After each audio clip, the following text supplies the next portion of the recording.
ইন্না আ'তাইনাকাল কাউসার, তারপর ফসল্লি লিরব্বিকা ওয়ানহার। এরপর তিনি নেতিবাচক কথা বলেছেন, ইন্না শানিআকা, অর্থাৎ আপনার শত্রু।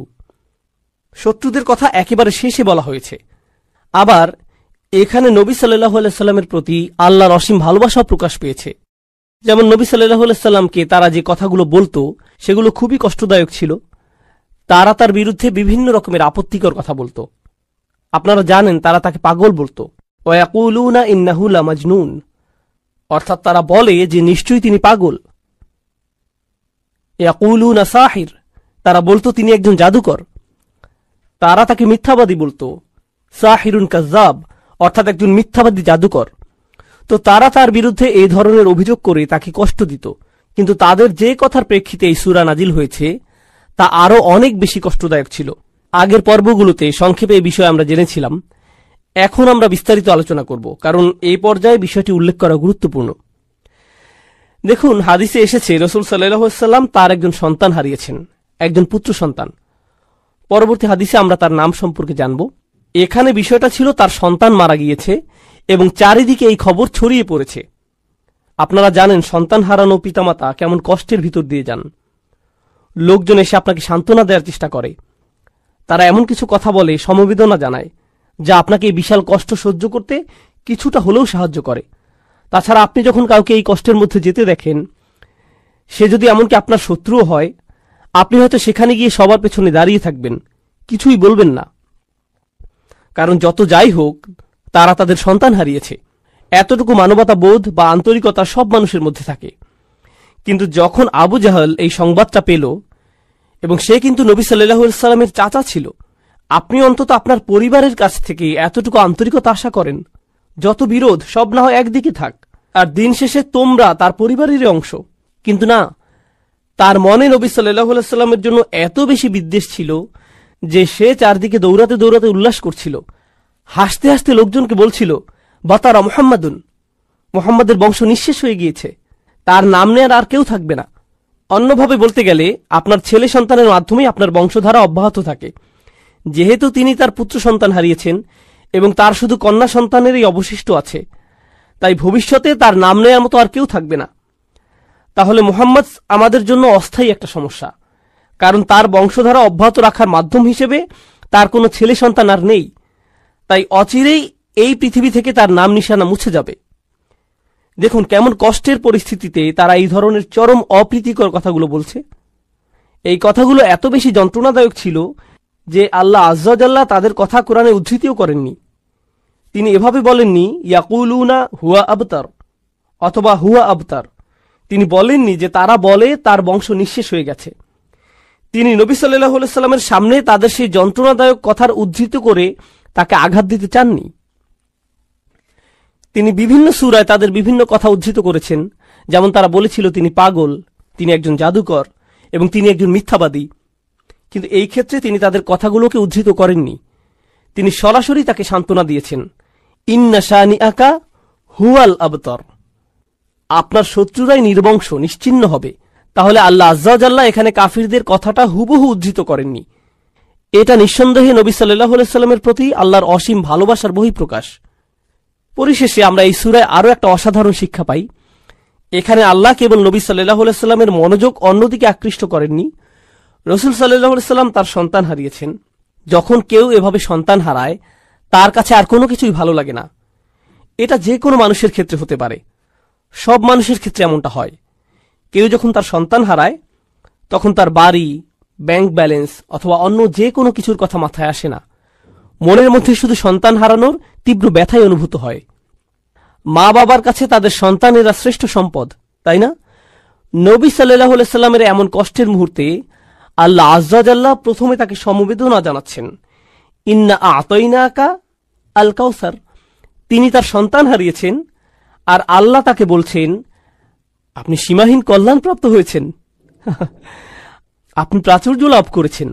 আগের পর্বগুলোতে আমরা লিস্ট আকারে এগুলো সম্পর্কে জেনেছি, কিন্তু এরপরেও কিভাবে এই যন্ত্রণাদায়ক পরিস্থিতি মোকাবেলা করা যায়, কাফিরদের কথার যথাযথ জবাব দেওয়ার পাশাপাশি এই সূরায় আমাদের শেখানো হচ্ছে কিভাবে আমরা বিশেষ করে পরিবারের কাউকে হারানোর তীব্র যন্ত্রণা, অসহ্য মানসিক কষ্ট, হতাশা এগুলো থেকে মুক্তি পেতে পারি। প্রথমত, আল্লাহ আপনাকে যা যা নিয়ামত দান করেছেন সেগুলোতে মনোযোগ দিন। এরপর ফাসল্লি লিরব্বিকা ওয়ানহার, নবী সাল্লাল্লাহু আলাইহি সাল্লামকে আল্লাহ বলছেন সালাত আদায় করুন। আল্লাহ বলছেন দুঃখ, কষ্ট, যন্ত্রণা থেকে মুক্তির উপায় হল সালাত আদায় করা। সুবহানাল্লাহ। জানেন এখানে সালাত আদায়ের দুইটা দিক আছে। প্রথমত, শেষ আয়াতের সাথে সালাতের সম্পর্ক আছে, আবার প্রথম আয়াতের সাথেও সালাতের সম্পর্ক আছে। তাহলে মাঝখানের আয়াত ফাসল্লি লিরব্বিক হল এই সূরার মূল আয়াত। প্রথম আয়াতে আল্লাহ নবী সাল্লাল্লাহু আলাইহি সাল্লামকে যা দান করেছেন সে সম্পর্কে বলা হয়েছে। আর কোনো উপহার পেলে আপনার কি করা উচিত? আপনার কৃতজ্ঞতা প্রকাশ করা উচিত, এবং কৃতজ্ঞতা প্রকাশের শ্রেষ্ঠ মাধ্যম হল সালাত আদায় করা। তাহলে প্রথম আয়াতের প্রতিক্রিয়া হল ফাসল্লি লিরব্বিক। আবার দ্বিতীয়ত, তার শত্রুদের কাছে থেকে যে অসহনীয় দুঃখ কষ্ট তিনি পেয়েছেন, যাদের কথা শেষ আয়াতে বলা হয়েছে, এই কষ্টগুলো মোকাবেলা করার জন্য আপনি কি করেন? আপনি নামাজে দাঁড়িয়ে যান। তাহলে ভালো মন্দ উভয় পরিস্থিতিতে আপনার প্রতিক্রিয়া হবে নামাজ আদায় করা। সুবহানাল্লাহ। এখন চলুন নবী সাল্লাল্লাহু আলাইহি সাল্লামের সন্তানদের সম্পর্কে আমরা জানব। আন ইবনে আব্বাস রাদিয়াল্লাহু তাআলা আনহুমা কল, ইবনে আব্বাস রাদিয়াল্লাহু আনহুমা হাদিসটি বর্ণনা করেছেন, কান আকবরু ওয়ালাদি রাসূলুল্লাহ সাল্লাল্লাহু আলাইহি ওয়াসাল্লাম আল কাসিম, রাসূল সাল্লাল্লাহু আলাইহি সাল্লামের বড় সন্তানের নাম ছিল কাসিম রাদিয়াল্লাহু আনহু। সুম্মা জাইনাব, তারপর জাইনাব, সুম্মা আব্দুল্লাহ, তারপর আব্দুল্লাহ, সুম্মা উম্মু কুলসুম, সুম্মা ফাতিমা, সুম্মা রুকাইয়া, ফামাত আল কাসিম। তাহলে এখান থেকে আমরা তার সন্তানদের বয়সের ক্রমও জানতে পারি। তো প্রথম সন্তান ছিলেন কাসিম, তারপর জাইনাব, তারপর আব্দুল্লাহ, তারপর উম্মে কুলসুম, তারপর ফাতিমা, তারপর রুকাইয়া। মাক্কি যুগের শেষের দিকে কাসিম রাদিয়াল্লাহু আনহু ইন্তেকাল করেন। এরপর মাদানী যুগে আব্দুল্লাহও মারা যান। কারো কারো মতে সূরাটি কাসিম রাদিয়াল্লাহু তাআলা আনহুর মৃত্যুর প্রেক্ষাপটে নাজিল হয়, আবার অন্যদের মতে আব্দুল্লাহ রাদিয়াল্লাহু তাআলা আনহুর মৃত্যুর পরে এটি নাজিল হয়।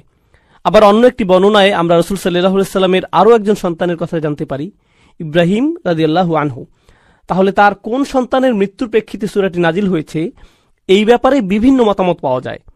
আবার আবু আইয়ুব রাদিয়াল্লাহু আনহু বর্ণনা করেছেন, লাম্মা মাতা ইব্রাহিম বিন রাসূলিল্লাহ সাল্লাল্লাহু আলাইহি সাল্লাম মাশাল মুশরিকুনা বা'দুহুম ইলা বা'দ ফাকালু, অর্থাৎ যখন রাসূল সাল্লাল্লাহু আলাইহি সাল্লামের ছেলে ইব্রাহিম রাদিয়াল্লাহু তাআলা আনহু ইন্তেকাল করলেন, মুশরিকরা একে অন্যের কাছে দৌড়ে দৌড়ে যেতে লাগলো এবং বলল, ইন্না হাযা সাবি কদ বাতারাল লাইল।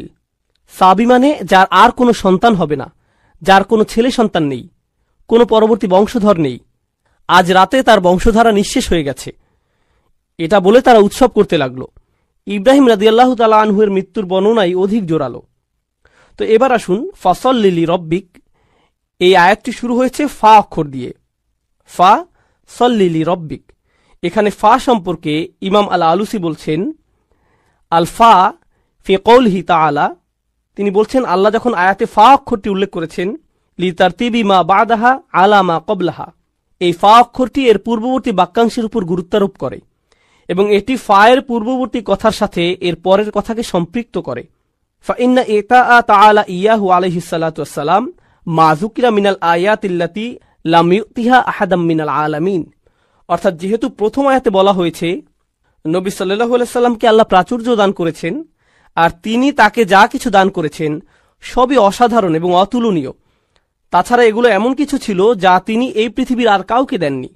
মুস্তাওজাবুন লিল মা'মুরি বিহি আই ইস্তিজাব, এজন্য এটা রাসূল সাল্লাল্লাহু আলাইহি সাল্লামের জন্য গুরুত্বপূর্ণ ছিল যে তিনি এই সীমাহীন কল্যাণ লাভের জবাবে কৃতজ্ঞতা প্রকাশ করবেন। এই অসীম নিয়ামতের জন্য সারা দিয়ে কৃতজ্ঞতা প্রকাশ করা খুবই জরুরি। আইফা দুম আলাস সালাতি লিরব্বিক, অর্থাৎ রাসূল সাল্লাল্লাহু আলাইহি সাল্লামকে বলা হচ্ছে যেহেতু আপনার প্রতি অসীম অনুগ্রহ করা হয়েছে তাই আপনি নামাজে অবিচল থাকুন। দুম আলাস সালাত, আল্লাহর জন্য আপনি সালাতে অবিচল থাকুন। এগুলো ইমাম আল আলুসির মন্তব্য। আপনাদের আবার একটু মনে করিয়ে দিতে চাই, এর আগের সূরা থেকে আমরা জেনেছি তারা যখন নামাজ পড়ত তারা উদাসীন থাকত, নামাজের প্রতি তারা যত্নবান ছিল না। তাছাড়া যখনই তারা নামাজ পড়ত লোক দেখানোর জন্য নামাজ পড়ত। আর এই সূরায় ঠিক এর বিপরীত বলা হচ্ছে, তোমরা কেবল তোমাদের রবের জন্য সালাত আদায় করো, ফাসল্লি লিরব্বিক। তিনি শুধু ফাসল্লি বলেননি, যদিও এর মাধ্যমে আদেশটি পরিপূর্ণ বোঝা যাচ্ছে। যেমন তিনি অন্য আয়াতে বলছেন আকিমিস সালাত, শুধু আকিমিস সালাত, কিন্তু এখানে বলছেন ফাসল্লি লিরব্বিক, আপনার রবের জন্য সালাত আদায় করুন, আপনার রবের জন্য। এর মাধ্যমে নামাজ আদায়ের উদ্দেশ্য স্পষ্ট করে বলা হচ্ছে। এখন সল্লি ফা ইন্না সালাতা জামিয়াতু লিজামিহি আকসামুশ শুকুর, এটা খুবই গুরুত্বপূর্ণ। আল্লাহ সালাতের কথা বলেছেন, শুকরের কথা বলেননি। তিনি বলেননি ওয়া শুক্র রব্বাক, তোমার রবের কৃতজ্ঞতা প্রকাশ করো, তাই না? যখন কোনো অনুগ্রহ করা হয় তখন এর জন্য কৃতজ্ঞতা প্রকাশ করা উচিত। তাহলে আমরা বুঝতে পারলাম সালাত হল জামিয়াতু লি জামিই আকসামুশ শুকুর, অর্থাৎ আল্লাহর প্রতি কৃতজ্ঞতা প্রকাশের পরিপূর্ণ, সর্বোৎকৃষ্ট এবং সর্বশ্রেষ্ঠ উপায় হল আল্লাহর জন্য সালাত আদায় করা। এজন্যই আমরা রাসূল সাল্লাল্লাহু আলাইহি সাল্লামের জীবনে দেখেছি, যখন ভালো কিছু ঘটত বা কোনো ভালো খবর আসতো, তিনি কি করতেন? তিনি সাথে সাথে 2 রাকাত নামাজ পড়তেন। এভাবেই তিনি আল্লাহর কৃতজ্ঞতা প্রকাশ করতেন। এবং এটা আমরা আমাদের নিজেদের জীবনেও প্রয়োগ করতে পারি। যখন কোনো ভালো কিছু আমাদের জীবনে আসে, আমরা কোনো সুসংবাদ পাই, সাথে সাথে আমাদের উচিত সর্বোৎকৃষ্ট উপায়ে তার কৃতজ্ঞতা প্রকাশ করা, আল্লাহর জন্য সালাত আদায় করা। আমি শুরু করতে চাই ব্যক্তিগত একটা অভিজ্ঞতা দিয়ে, তারপর আপনাদেরকে এই সংক্ষিপ্ত লেকচারটির স্ট্রাকচার বুঝিয়ে বলবো ইনশাআল্লাহ। যখন আমি ধর্ম সম্পর্কে শিখতে শুরু করলাম এবং কলেজ পড়া অবস্থায় ইসলাম সম্পর্কে আগ্রহী হতে লাগলাম, তখন অনেকগুলো পথ খোলা পেয়েছিলাম। আপনি ইসলাম সম্পর্কে শিখতে পারতেন বিভিন্ন পথে। আপনি শুরুতে যে পথ বেছে নেন তার উপর নির্ভর করে ইসলাম নিয়ে আপনার পুরো দৃষ্টিভঙ্গিটি গড়ে উঠবে। আর যেখানে আমি ইসলাম সম্পর্কে শিখতে শুরু করি, সেই নিউ ইয়র্ক শহর ছিল এক্ষেত্রে অদ্ভুত এক জায়গা। কোন মসজিদে আপনি যান তার উপর নির্ভর করবে ইসলামের কোন রূপটির সাথে আপনি পরিচিত হবেন। আর আমি খুবই উৎসাহী ছিলাম যে কোনো জায়গা থেকে যতটুকু সম্ভব জ্ঞান অর্জন করার ক্ষেত্রে। আর আমার স্বভাব হলো, যখন আমি কোনো কিছুর মধ্যে ঢুকে যাই তখন নিজেকে সেই জিনিসটির মধ্যে সম্পূর্ণরূপে সমর্পণ করে দিই। আমি ইসলাম শিখেছি একটি দল থেকে, তারপর আরেকটি, তারপর আরেকটি, তারপর আরেকটি, একজন স্কলার, তারপর আরেকজন, তারপর আরেকজন, নিজেকে সম্পূর্ণরূপে সমর্পণ করে দিয়েছি সত্যিকার অর্থে সেই দলটির দৃষ্টিভঙ্গি বোঝার জন্য। অবশেষে আমি একটি বিষয়ের উপর এসে হোঁচট খেলাম। আমি বুঝতে পারলাম যে আমার ভিতরে কিছু একটা সম্পূর্ণ বদলে গেছে। এটা ঘটেছিল এক রমজান মাসে, দিনের পথে আসার প্রথম দিকে, যখন আমি আরবি ভাষার তেমন কিছুই জানতাম না। আমি একটা প্রোগ্রামে অংশগ্রহণ করি। যখন আমার প্রথম কোরআন শিক্ষক ডক্টর আব্দুস সামি পুরো কোরআনকে আলোচনা করেছিলেন অনুবাদের মাধ্যমে। আর যখন তিনি অনুবাদের মাধ্যমে আলোচনা করছিলেন আর প্রত্যেক আয়াতের সারসংক্ষেপ কথোপকথনের মাধ্যমে উপস্থাপন করছিলেন, তখনই প্রথমবারের মতো আমি অনুভব করলাম যে আমি গ্রন্থ হিসেবে কোরআনের সাথে একত্র হতে পারছি। এর আগ পর্যন্ত আমি কোরআন পড়ার চেষ্টা করেছি অনুবাদ সহকারে। পড়ার সময় আমার কাছে মনে হয়েছে যে আমি খুব সহজে এটি থেকে বিচ্ছিন্ন হয়ে যাচ্ছিলাম। আমি খুব সহজে এর অনেক বক্তব্য সম্পর্কে কনফিউশনে পড়ে যাচ্ছিলাম। যদি আপনি ইসলামের মধ্যকার একটি বিষয় অধ্যয়ন করতে চান, আপনি একজন স্কলারকে জিজ্ঞেস করতে পারেন, একটি আর্টিকেল অথবা একটি বই পড়তে পারেন। কিন্তু আপনি যদি একটি সূরা সম্পর্কে অথবা একটি আয়াতের মূল বক্তব্য সম্পর্কে অথবা কয়েকটি অনুচ্ছেদ সম্পর্কে মোটামুটি ভালো জ্ঞান অর্জন করতে চান, তাহলে আপনাকে অনুবাদের সীমা ছাড়িয়েও বেশ দূরে যেতে হবে বিষয়টি আসলেই বোঝার জন্য।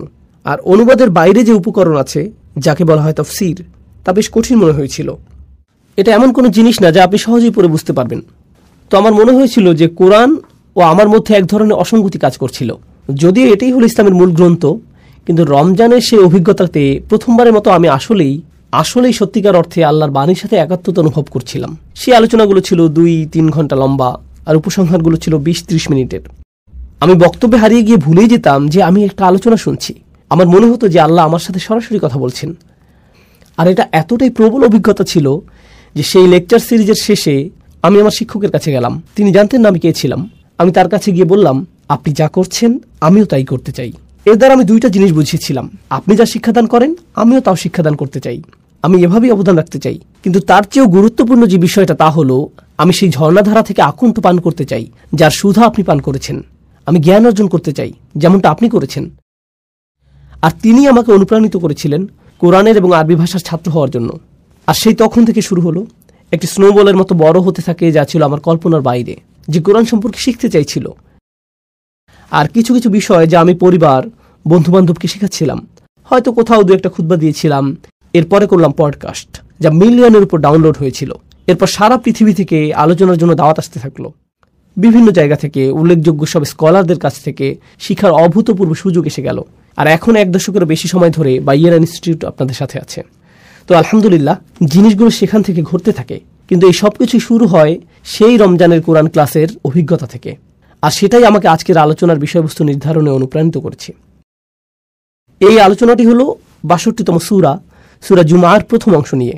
আমার অধ্যয়নের সময় যখন আমি এই কয়েকটি আয়াত অধ্যয়ন করেছি, এগুলো আমাকে বিশেষভাবে প্রভাবিত করেছিল, কারণ আমার মনে হয়েছিল যেন এই আয়াতগুলো কোরআনের পথে এবং ইসলামের পথে আমার নিজের যাত্রারই সারসংক্ষেপ।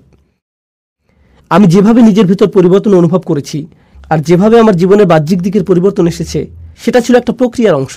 আর পরিবর্তনের সেই প্রক্রিয়াটি আসলে খুব চমৎকারভাবে বর্ণিত হয়েছে সূরা জুমার এই শুরুর আয়াতগুলোতে। আর আপনাদের সাথে এটা শেয়ার করাই আজকে আমার উদ্দেশ্য। আমি শুধুমাত্র লেকচার দিয়ে যেতে আগ্রহী নই।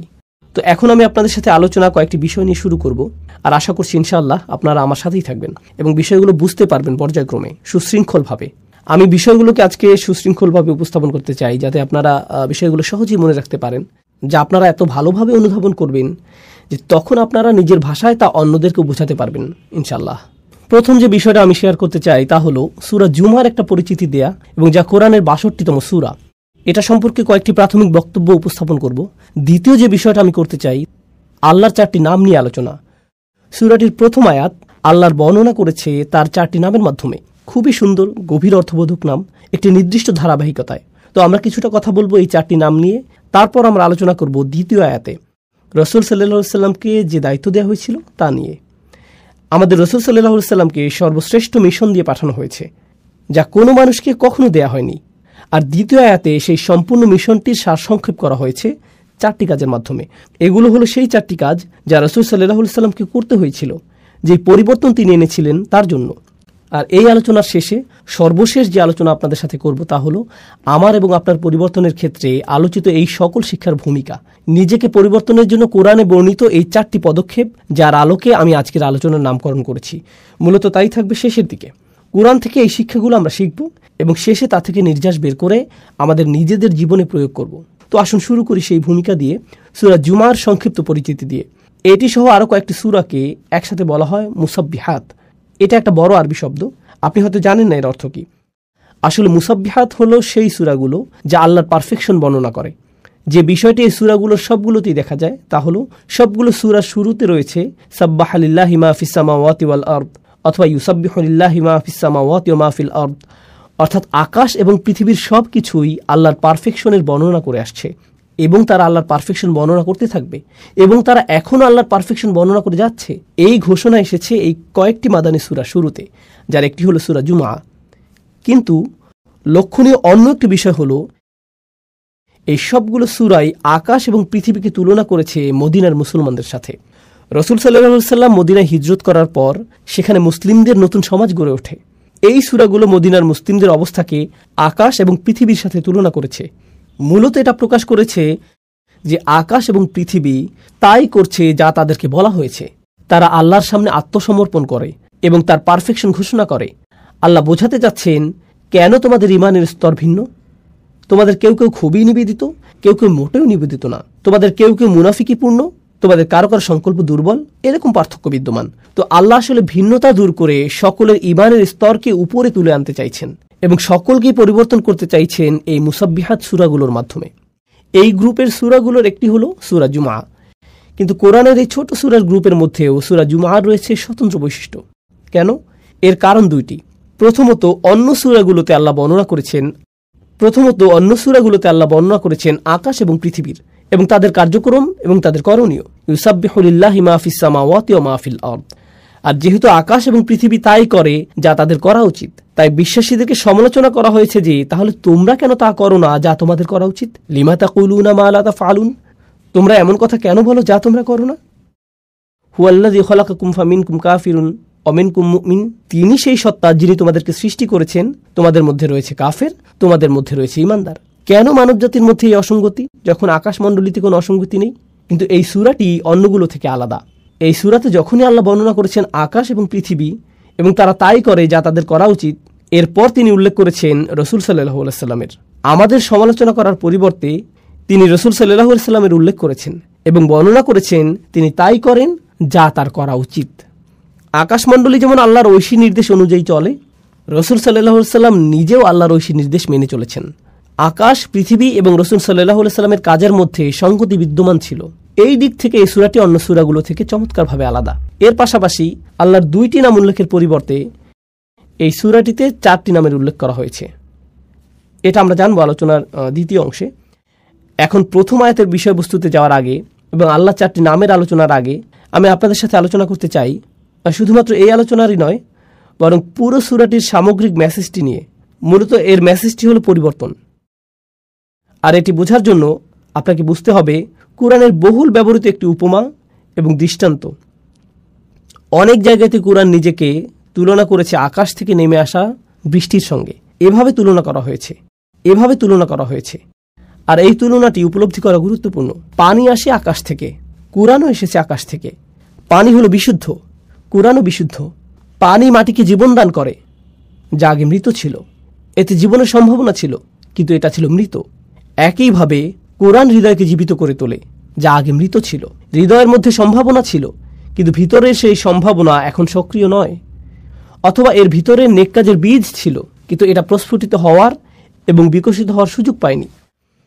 পানি এবং কোরআনের উপমাটি খুবই শক্তিশালী, কারণ এটা আসলে পরিবর্তনেরই উপমা। এক অর্থে আমাদেরকে তুলনা করা হয়েছে মাটির সাথে। যেমন মাটি পরিবর্তিত হয় পানির দ্বারা, সবুজে সুশোভিত হওয়ার পর বৃষ্টি তার পরশ বুলানোর পরের এবং আগের দৃশ্য থেকে মনে হয় যেন এটি পৃথক 2টি জায়গা। মানুষের ক্ষেত্রেও এটি সত্য হয়। যখন ওহির পরশ জীবনকে ছুঁয়ে যায়, মানুষের ক্ষেত্রেও এটি সত্য হয় যখন ওহির পরশ জীবনকে ছুঁয়ে যায়। এখন আসুন জানি সেই পরিবর্তন সম্পর্কে, কিভাবে মানুষের পরিবর্তন হতে পারে। সেই পরিবর্তনটি কি, যা কোরআনে এসেছিল?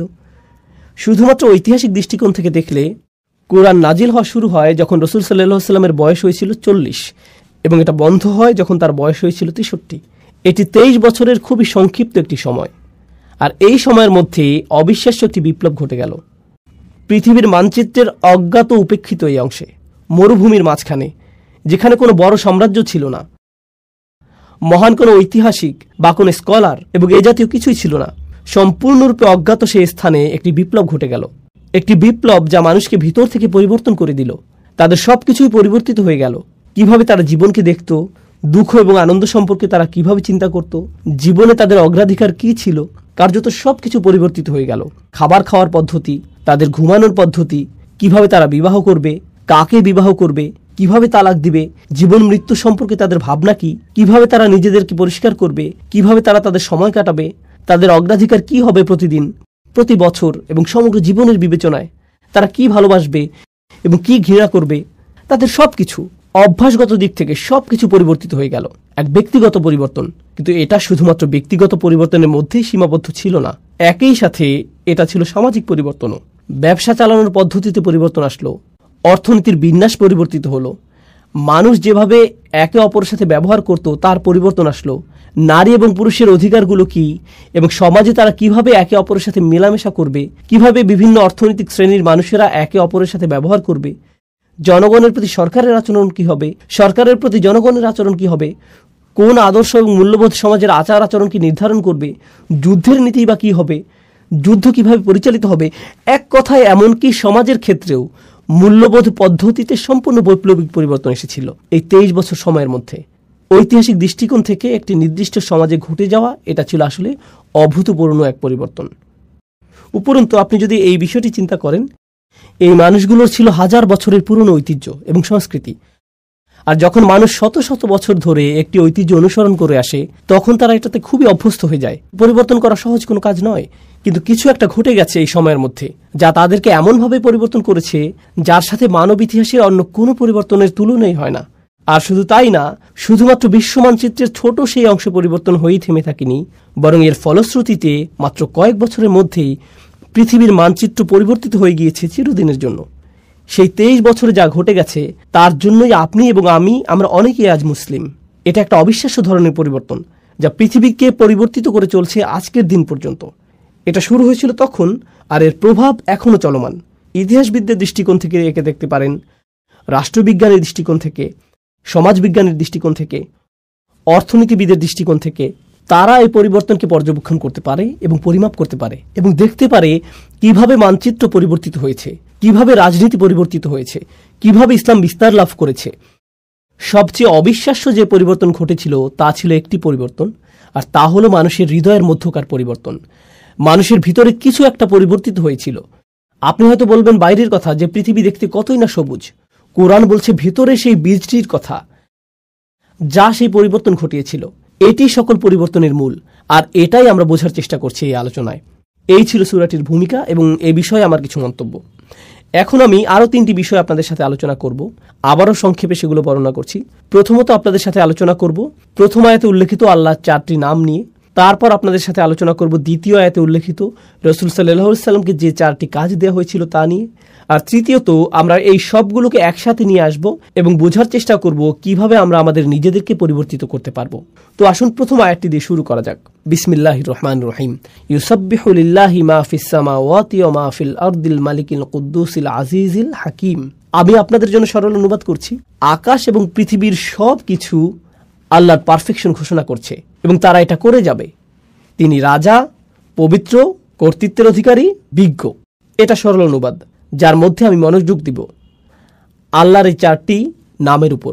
তারপর আমরা এগুলো নিয়ে কিছুটা বিস্তারিত আলোচনা করব। আরও একবার সরল অনুবাদ করি। আকাশের সবকিছু এবং পৃথিবীর সবকিছু ঘোষণা করে এবং ঘোষণা করতে থাকবে আল্লাহর পারফেকশন, যিনি রাজা, পবিত্র, কর্তৃত্বের অধিকারী, বিজ্ঞ। রাজা, পবিত্র, কর্তৃত্বের অধিকারী, বিজ্ঞ। তো আসুন এখন এই নামগুলোর প্রত্যেকটি নিয়ে কিছুটা আলোচনা করা যাক। আর আমি যেটা দিয়ে শুরু করতে চাই, এই বিষয়ে ইমাম ফখরুদ্দিন আল রাজির একটা পর্যবেক্ষণ দিয়ে, যিনি আল্লাহর এই 4টি নাম নিয়ে একসাথে চিন্তা করেছেন। আর তার মতে যে জিনিসটা এই 4টি নামকে একসাথে যুক্ত করেছে তা হলো প্রত্যেকটি নামই এর নিজস্ব ভঙ্গিতে আপনাকে আল্লাহর আরও কাছে নিয়ে যাবে। প্রত্যেকটি নামই আপনাকে আল্লাহর প্রতি আকৃষ্ট করে এবং আপনাকে আল্লাহর সান্নিধ্যে রেখে দেয়। ফখরুদ্দিন আল রাজি এটা বর্ণনা করেছেন। আমি তার ব্যাখ্যা থেকে কিছু উদ্ধৃতি উল্লেখ করছি। আল্লাহর গুণবাচক নাম রাজা বিষয়ে আমি তার ব্যাখ্যা দিয়ে শুরু করছি। أن العظيم لا ينصرف عن مجلس من كان عنده إلا عند انفضاض مجلسه أو إذانه بانصرافهم। যখন আপনি মহিমান্বিত কারো সান্নিধ্যে থাকেন, এই ক্ষেত্রে একজন রাজার সান্নিধ্য, এটা অশোভনীয় যে আপনি সেখান থেকে হঠাৎ করে বের হয়ে আসবেন। আপনাকে রাজকীয় সান্নিধ্যের সম্মান দেওয়া হয়েছে। আপনি আমন্ত্রিত হয়েছেন কোনো প্রাসাদে, তখন আপনি কোনো রেস্টুরেন্ট বা ট্রেন স্টেশন অথবা সিনেমা হলে বসে নেই যে আপনি উঠে চলে আসলেন। যেহেতু আপনি একজন রাজার সান্নিধ্যে রয়েছেন, আপনাকে যথাযথ শিষ্টাচার এবং নিয়মকানুন মেনে চলতে হবে। আমার নিজের এই বিষয়ে কিছুটা অভিজ্ঞতা আছে। আমার সুযোগ হয়েছে কয়েকজন প্রেসিডেন্ট এবং কয়েকটি দেশের রাজপরিবারের সদস্যদের সাথে সাক্ষাৎ করার। আপনি তাদের সাথে সাক্ষাৎ করার আগে সবসময় একটা প্রোটোকল টিম থাকে, তারা বলে দেয় এভাবে আপনি প্রেসিডেন্টের সাথে দেখা করবেন, এভাবে আপনি রাজাকে সম্ভাষণ জানাবেন, এখানে আপনি বসবেন, প্রথমে এটা করবেন, তারপর সেটা করবেন। কথোপকথনের মাঝখানে আপনি ফোন হাতে নিয়ে এভাবে কথা বলতে পারবেন না। এক্সকিউজ মি, রাজা আমাকে একটা ফোন রিসিভ করতে হবে, না, এটা সম্ভব না। আল রাজি যা বোঝাতে চাচ্ছেন তা হলো আপনি হতবাক হয়ে যান এই ভেবে যে আপনি আল্লাহর রাজকীয় সান্নিধ্যে আছেন এবং আপনি সেই মহিমান্বিত সান্নিধ্য থেকে দূরে চলে আসতে বিব্রত এবং লজ্জিত বোধ করবেন। আপনি এতটা সম্মানিত বোধ করছেন যে সেখানে আপনি পৌঁছাতে পেরেছেন। কেন আপনি চাইবেন সেই নৈকট্য ছেড়ে আসতে? আপনার মন চাইবে না সেই নৈকট্য ত্যাগ করতে। তো আল্লাহর এই প্রথম নামটি আপনাকে সেই রাজকীয় নৈকট্যের প্রতি আকৃষ্ট করে এবং সেখানে থাকতে অনুপ্রাণিত করে। আল্লাহর দ্বিতীয় নামটি আল কুদ্দুস, যার সরল অনুবাদ আমি করেছি পবিত্র। আল রাজি এ বিষয়ে বলছেন আল মুনাজ্জাহু আনিন নুকস ওয়া হুয়া ইউরগাবু ফি হাদরাতিহি। এটা বোঝায় এমন ব্যক্তিকে যিনি সকল ত্রুটি থেকে মুক্ত। আর যেহেতু সেই ব্যক্তি ত্রুটি থেকে মুক্ত, সে হয় পরিশুদ্ধ, খাঁটি চরিত্রের অধিকারী।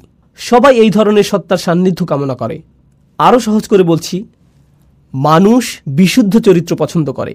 আমরা এ ধরনের মানুষ ভালোবাসি যারা তাদের কথায়, তাদের আচরণে, তাদের ব্যবহারে পরিশুদ্ধ, তাদের উদারতা পরিশুদ্ধ, তাদের পরামর্শ পরিশুদ্ধ, তাদের একনিষ্ঠতা পরিশুদ্ধ। আপনি এই ধরনের মানুষের দিকে আকৃষ্ট হন।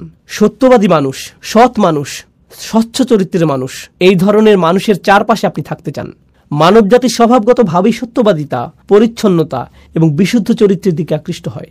বাহ্যিক দিক থেকেও আপনি যদি কোনো দূষিত এলাকায় বসবাস করেন যেখানে রয়েছে ধুলাবালি এবং এ জাতীয় জিনিস, মানুষ সেটা থেকে কোথায় চলে আসতে চায়? প্রাকৃতিক পরিবেশে, যেখানে তারা তাজা হাওয়ার শ্বাস নিতে পারবে, যেখানে তারা বিশুদ্ধ পানি পান করতে পারবে। বিশুদ্ধতা এমন একটা বিষয় যা মানুষকে যেমন আকৃষ্ট করে মানসিক দৃষ্টিকোণ থেকে, শারীরিক দিক থেকেও আমরা বিশুদ্ধতা এবং পরিচ্ছন্নতার প্রতি আকৃষ্ট হই। আমরা ময়লা ও অপরিচ্ছন্নতা থেকে দূরে থাকতে চাই।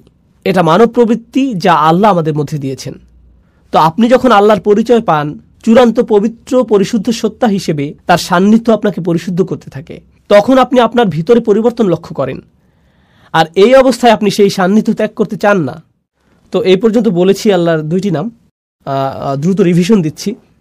রাজা, এটি ছিল প্রথম নাম, এবং পবিত্র, এটি ছিল দ্বিতীয় নাম। আল্লাহর তৃতীয় নামটি হলো কর্তৃত্বের অধিকারী, আল আজিজ।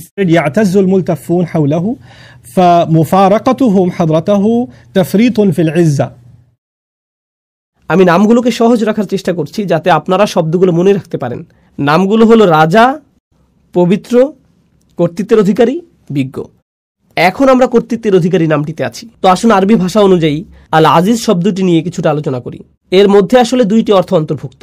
এর একটি অর্থ হলো কর্তৃত্ব, যা আমি ইতিমধ্যে অনুবাদ করেছি, কিন্তু এর অর্থের মধ্যে সম্মান এবং মর্যাদা অন্তর্ভুক্ত। আর আপনি যদি এই 2টি অর্থকে মিলিত করেন, তখন আল আজিজ যে ধারণাটি প্রদান করে তা হলো এমন কর্তৃত্ব যিনি সম্মানেরও যোগ্য। এটা গুরুত্বপূর্ণ একটা স্বতন্ত্র বৈশিষ্ট্য, কারণ এমন মানুষ আছে যাদের কর্তৃত্ব আছে কিন্তু তাদের কোনো সম্মান নেই। এমন এলাকা আছে যেখানে পুলিশের যথেষ্ট কর্তৃত্ব আছে কিন্তু এলাকার মানুষ তাদেরকে সম্মান করে না। এমন মানুষ থাকতে পারে যার সম্মান আছে, একজন শিক্ষক, কিন্তু তার কোনো কর্তৃত্ব নেই। এরকমও ঘটতে পারে। কিন্তু আল আজিজ হলেন এমন সত্তা যার কর্তৃত্ব আছে এবং তিনি একই সাথে সম্মানিত। আল রাজি বলেছেন কেন এই নামটি আকর্ষণকারী। তার মতে এই সবগুলো নামই কোনো না কোনোভাবে আকর্ষণ সৃষ্টিকারী, তাই না? এগুলো আপনাকে আল্লাহর নিকটবর্তী করে। তিনি বলেন এই গুণটিও রাজার মতো। একজন সম্মানিত এবং কর্তৃত্বের অধিকারী ব্যক্তি আপনাকে আমন্ত্রণ জানিয়েছেন, তার নৈকট্য লাভ করেছেন। আপনি সেই নৈকট্য ছেড়ে আসলে তিনি অসম্মানিত হবেন না, বরং আপনি নিজে অসম্মানিত হবেন। আপনি সেই সম্মান থেকে বঞ্চিত হবেন। আপনি আমন্ত্রণ পেয়েছেন সম্মানিত কোনো ব্যক্তির পক্ষ থেকে, আপনি আমন্ত্রণ পেয়েছেন কর্তৃত্বের অধিকারী কোনো ব্যক্তির কাছ থেকে। তো আপনার তার প্রতি আনুগত্য প্রদর্শন করা, সেখানে গিয়ে অবস্থান করার অর্থ হলো আপনার নিজেকে সম্মানিত করা। তো মানুষ আসলে সম্মানিত হতে পারে আল আজিজের সান্নিধ্য পাওয়ার মাধ্যমে। আর সব শেষে আমি দ্রুত আলোচনা করছি এই লিস্টের শেষ নামটি, আল মালিক, আল কুদ্দুস, আল আজিজ এবং সবশেষে আল হাকিম। রাজা, পবিত্র, কর্তৃত্বের অধিকারী এবং সবশেষে বিজ্ঞ। إذا فارق أحد حضرته فاته في كل آن شيء من الحكمة. চমৎকার কথা। যখন আপনি কোনো বিজ্ঞ ব্যক্তির সান্নিধ্যে থাকেন, তার কাছ থেকে বিজ্ঞতা অর্জন করতে যে কয়টি মুহূর্ত আপনি মিস করেন তাই আপনার জন্য ক্ষতি। প্রতিটা মুহূর্তকে আপনি কাজে লাগাতে চান। আমার এই ধরনের অভিজ্ঞতা আছে, যা হয়তো আপনারও আছে। খুব কম সংখ্যক মানুষই আছে যারা প্রকৃত বিজ্ঞতার উৎস। আর আপনার নিকটে যদি তেমন বিজ্ঞ ব্যক্তি থাকে, আপনি নিশ্চয়ই জানেন যে সবাই সেই ব্যক্তির সান্নিধ্য পেতে চায়। তেমন ব্যক্তির নিরবিচ্ছিন্ন মনোযোগ পাওয়া সহজ নয়। আর যদি আপনি তা পান, আপনি চেষ্টা করেন প্রতিটা মুহূর্তকে কাজে লাগাতে, যাতে তার কাছ থেকে পাওয়া সবটুকু বিজ্ঞতাকে ধারণ করতে পারেন। পৃথিবীর বিভিন্ন প্রান্তে কিছু কিছু শিক্ষক আছেন যাদেরকে আমি অনুসরণ করি। আমি ভ্রমণ করে তাদের কাছে যাই, যেখানে গিয়ে কোনো লেকচার দেওয়ার জন্য না, আমি ভ্রমণ করি তাদের সাথে সাক্ষাৎ করার জন্য। আর যদি তারা আমাকে 1 ঘন্টা সময় দেন, যদি 20 মিনিটও দেন, তার জন্য আমি কৃতজ্ঞ। কারণ আমার জন্য সেই 20 মিনিট বেশি মূল্যবান আমি নিজে 5-6 ঘন্টা অধ্যয়ন করার চেয়ে। আমার জন্য সেই বিজ্ঞতাটুকু অমূল্য, সেই সাক্ষাৎটা আমার জন্য অমূল্য। তো বিজ্ঞ ব্যক্তির নৈকট্যে প্রতিটা মুহূর্তই মূল্যবান, এবং এটা এমন ঘনিষ্ঠ অন্তরঙ্গ সম্পর্ক কোনো শিক্ষক অথবা বয়স্ক কারো সাথে, যিনি আপনাকে তত্ত্বাবধান করেন, ভালোবাসেন, এবং এর মাধ্যমে আপনি বিজ্ঞতা অর্জন করতে পারেন। তো এই হলো আল্লাহর 4টি নাম যা এই আয়াতের মধ্যে বর্ণিত হয়েছে: রাজা, পবিত্র, কর্তৃত্বের অধিকারী এবং বিজ্ঞ।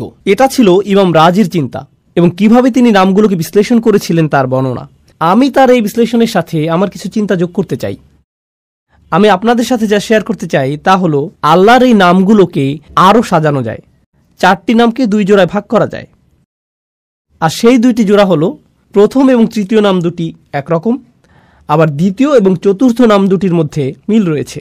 1 এবং 3, 2 এবং 4। আসুন নাম্বারগুলোর স্থানে নাম বসাই। রাজা এবং কর্তৃত্বের মধ্যে মিল আছে, আর পবিত্র এবং বিজ্ঞতার মধ্যে মিল আছে। তো আসুন এই সম্পর্কে আলোচনা করি। আপনারা অনেকেই হয়তো বুঝতে পারছেন রাজা এবং কর্তৃত্বের মধ্যে মিল কি থাকতে পারে। একজন রাজাই কর্তৃত্বের অধিকারী, আর একজন আদর্শ রাজা সম্মানিত। এই 2টি নামের মধ্যে আরও অনেক মিল আছে। তারা উভয় দাবি করে আনুগত্যের, তাদের উভয়কেই সম্মান করতে হয়, তাদের আদেশ পালন করতে হয়, আপনাকে স্বীকার করতে হবে তাদের অবস্থান উপরে এখানে, আর আপনি নিচে এখানে।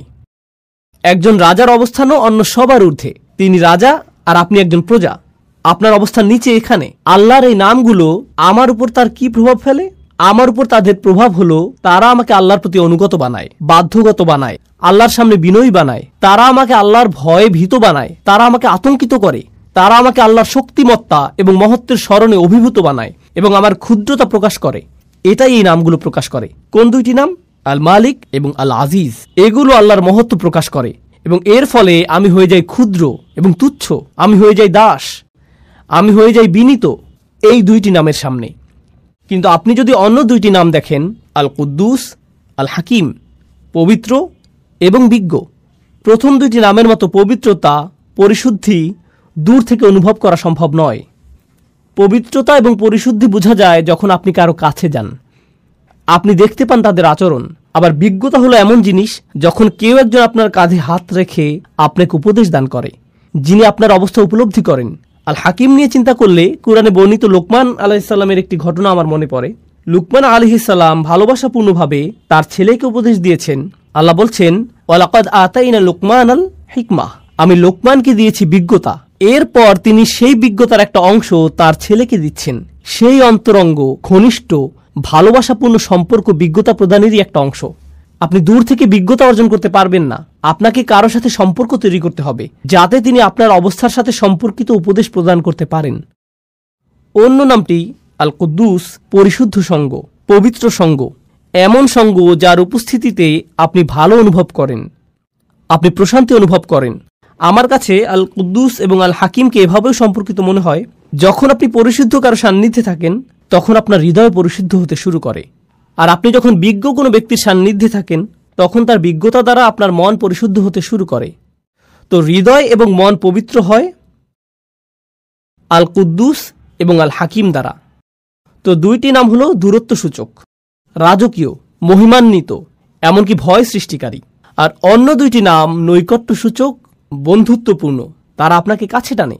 এটা থেকে মনে হয় যেন এই নামগুলো বোঝায় দূরে কাছে, বারে বারে দূরে রাখা এবং কাছে টানার প্রক্রিয়া চলছে। আমার এবং আল্লাহর মধ্যে সম্পর্কের ক্ষেত্রে এই নামগুলোর যে বিপরীতধর্মী প্রতিক্রিয়া তা আসলে খুবই চমৎকারভাবে কোরআনে বর্ণিত হয়েছে। আর আল্লাহর সাথে আমার সম্পর্কের ক্ষেত্রে এই উভয় অবস্থাই দরকারি। প্রথমে আমি আপনাদেরকে এর একটা উদাহরণ দিতে চাই।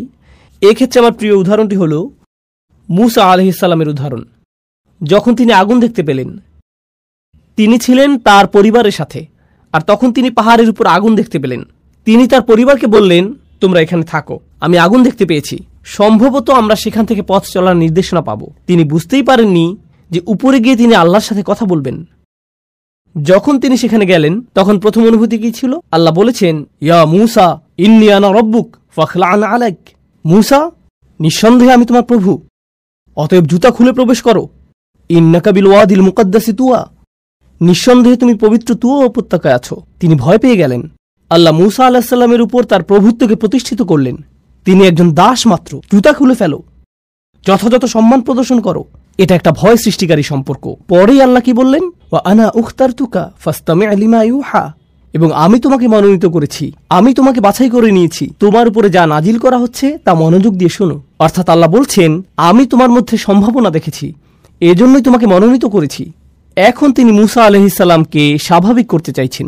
ইন্নানি আনাল্লাহ লা ইলাহা ইল্লা আনা ফা'বুদনি, নিঃসন্দেহে আমি আল্লাহ, আমি ছাড়া ইবাদতের যোগ্য আর কেউ নেই, আমার দাসত্ব করো। এটা আবার প্রভুত্ব এবং দাসত্ব ভয় সৃষ্টিকারী সম্পর্ক। আর এর ঠিক পরে এই নৈকট্য সূচক সম্পর্ক, ওয়াকিমিস সালাতা লিযিকরি, নামাজ কায়েম করো যাতে আমাকে স্মরণ করতে পারো।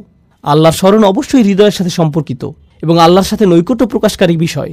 এরপরেই তিনি আবারও তাকে ভয় দেখাচ্ছেন এবং বলছেন, ইন্নাস সাআতা আতিয়াতুন আকাদু উখফিহা লিতুজজা কুল্লু নাফসিন বিমা তাসআ ফালা ইয়াসুদ্দান্নাকা আনহা মান লা ইউমিন বিহা ওয়াত্তাবা হাওয়াহু ফাতারদা। কিয়ামত নিকটবর্তী, আমি এটাকে প্রায় সম্পূর্ণ গোপন রেখেছি যাতে প্রত্যেক ব্যক্তি তার প্রচেষ্টা অনুযায়ী প্রতিদান পেতে পারে। যারা কিয়ামতে বিশ্বাস করে না এবং নিজের প্রবৃত্তির অনুসরণ করে, তাদেরকে সেই সুযোগ দিও না যাতে তোমাকে বিভ্রান্ত করতে পারে, তাহলে তুমি পাহাড় থেকে নিচে পড়ে যাবে। আক্ষরিকভাবে তিনি বলেছেন ফাতারদা, কারণ মূসা আলাইহিস সালাম পাহাড়ের উপরেই দাঁড়িয়েছিলেন। তো তিনি বললেন, তারা রূপক অর্থে পাহাড় থেকে পড়বে, ব্যতিক্রম কিছু করলে তুমি আসলেই পড়ে যাবে। যখন মূসা আলাইহিস সালাম কিয়ামত দিবস সম্পর্কে শঙ্কিত হয়ে পড়লেন, তখন তিনি বললেন, ওমা তিলকা বিয়ামিনিকা ইয়া মূসা, তোমার ডান হাতে ওটা কি মূসা? আবারও বন্ধুত্বপূর্ণ সংলাপ যা তাকে নিকটে আনছে। এ ধরনের উদাহরণ সমগ্র কোরআন জুড়ে রয়েছে। এখন এটা জানা গুরুত্বপূর্ণ যে কেন এ ধরনের সংলাপ, কেন কিছু নাম আমাদেরকে আতঙ্কিত করছে, ভীত করছে, আল্লাহর কর্তৃত্ব প্রতিষ্ঠা করছে। আর অন্য নামগুলো কেন তাকে বন্ধুত্বে পরিণত করছে, ঘনিষ্ঠ সহযোগী বানিয়ে দিচ্ছে? এই দুইটি জিনিস একসাথে যায় না। লক্ষ্য করুন, যখন আল্লাহর সাথে আপনার সম্পর্ক শুধু কর্তৃত্বকে ঘিরে হয়, তখন আপনি আল্লাহর ভয়ে এতটাই ভীত হবেন এবং এতটাই আতঙ্কিত থাকবেন যে আপনি সকল আশা হারিয়ে ফেলবেন। যদি আল্লাহর সাথে আপনার শুধুই বন্ধুত্ব এবং ভালোবাসার সম্পর্ক হয়, তখন আপনি বলবেন, আল্লাহ আমাকে ভালোবাসেন, তিনি আমার প্রকৃত অবস্থা জানেন, আমি তাকে ভালোবাসি, তিনি আমার সবচেয়ে ভালো বন্ধু, ইত্যাদি ইত্যাদি। আপনি জানেন বন্ধুদের মাঝে কি হয়? বন্ধুদের কারো উপর কারো কর্তৃত্ব থাকে না। বন্ধুরা এমন বলে, হ্যাঁ আমি তার সাথে সীমা লঙ্ঘন করি, কিন্তু তাতে কি? যদি আল্লাহর সাথে আমাদের সম্পর্ক শুধুমাত্র তার কর্তৃত্বের মাধ্যমে হয়, আমরা শুধুই আতঙ্কিত এবং ভীত হব, তখন আল্লাহর সাথে আমাদের সম্পর্কের বহিঃপ্রকাশ হবে খুবই নিরাশাজনক, খুবই নিরাশাজনক। যদি আল্লাহর সাথে আমাদের সম্পর্ক শুধুমাত্র নৈকট্য, বন্ধুত্ব এবং অন্তরঙ্গতাকে কেন্দ্র করে হয়, আমরা সেই নমনীয়তার ফায়দা নিতে শুরু করব এবং তার অবাধ্যতা শুরু করব। আল্লাহ এই দুইটি জিনিসের মধ্যে ভারসাম্য রক্ষা করেছেন, যেমন তিনি ভয় এবং আশার মধ্যে ভারসাম্য রক্ষা করেছেন, কর্তৃত্ব এবং নৈকট্যের ক্ষেত্রেও একইভাবে ভারসাম্য রক্ষা করেছেন। আর সেই ভারসাম্যটি এত চমৎকারভাবে উপস্থাপিত হয়েছে আল মালিক, আল কুদ্দুস, আল আজিজ, আল হাকিম, রাজা, পবিত্র, কর্তৃত্বের অধিকারী, বিজ্ঞ, কাছে এবং দূরে, বারে বারে। সুবহানাল্লাহ। তো এখন আমরা প্রস্তুত। আমি আপনাদেরকে এই 4টি নামের পরিচয় দিয়েছি: রাজা, পবিত্র, কর্তৃত্বের অধিকারী এবং বিজ্ঞ। এখন আমি আপনাদের সাথে আলোচনার দ্বিতীয় অংশটি শুরু করতে চাই, যা হলো রসুল সাল্লাল্লাহু আলাইহি সাল্লামের সম্পর্কে যে 4টি কাজ আল্লাহ তাকে দিয়েছেন। আমি প্রথমে আপনাদের সাথে আয়াতটি পেশ করছি, আর তারপর আমরা এ বিষয়ে কিছুটা বিস্তারিত আলোচনা করব। প্রথমে আমি সরল অনুবাদ উল্লেখ করব। হুয়াল্লাযী বাআসা ফিল উম্মিয়িনা রাসূলাম মিনহুম ইয়াতলু আলাইহিম আয়াতিহি ওয়া ইউযাক্কিহিম ওয়া ইউআল্লিমুহুমুল কিতাবা ওয়াল হিকমাতা ওয়া ইন কানু মিন ক্বাবলু লাফি যালালিম মুবিন। তিনি সেই সত্তা যিনি নিরক্ষরদের মাঝে তাদের মধ্য থেকে একজন রসুল মনোনীত করেছেন। মিনহুম ইয়াতলু আলাইহিম আয়াতিহি, যিনি তাদের কাছে তার আয়াত, তার ওহী, তার মুজিজা বর্ণনা করেন। ওয়া ইউযাক্কিহিম, এবং তিনি তাদেরকে পরিশুদ্ধ করেন। ওয়া ইউআল্লিমুহুমুল কিতাব, আর তিনি তাদেরকে শিক্ষা দেন। এখানে বলা হয়েছে বই, কিন্তু বই শব্দটি দিয়ে আইন কানুনও বোঝানো হয়। কোরআনে অনেক স্থানে কিতাব শব্দটি আইন শব্দে ব্যবহৃত হয়েছে।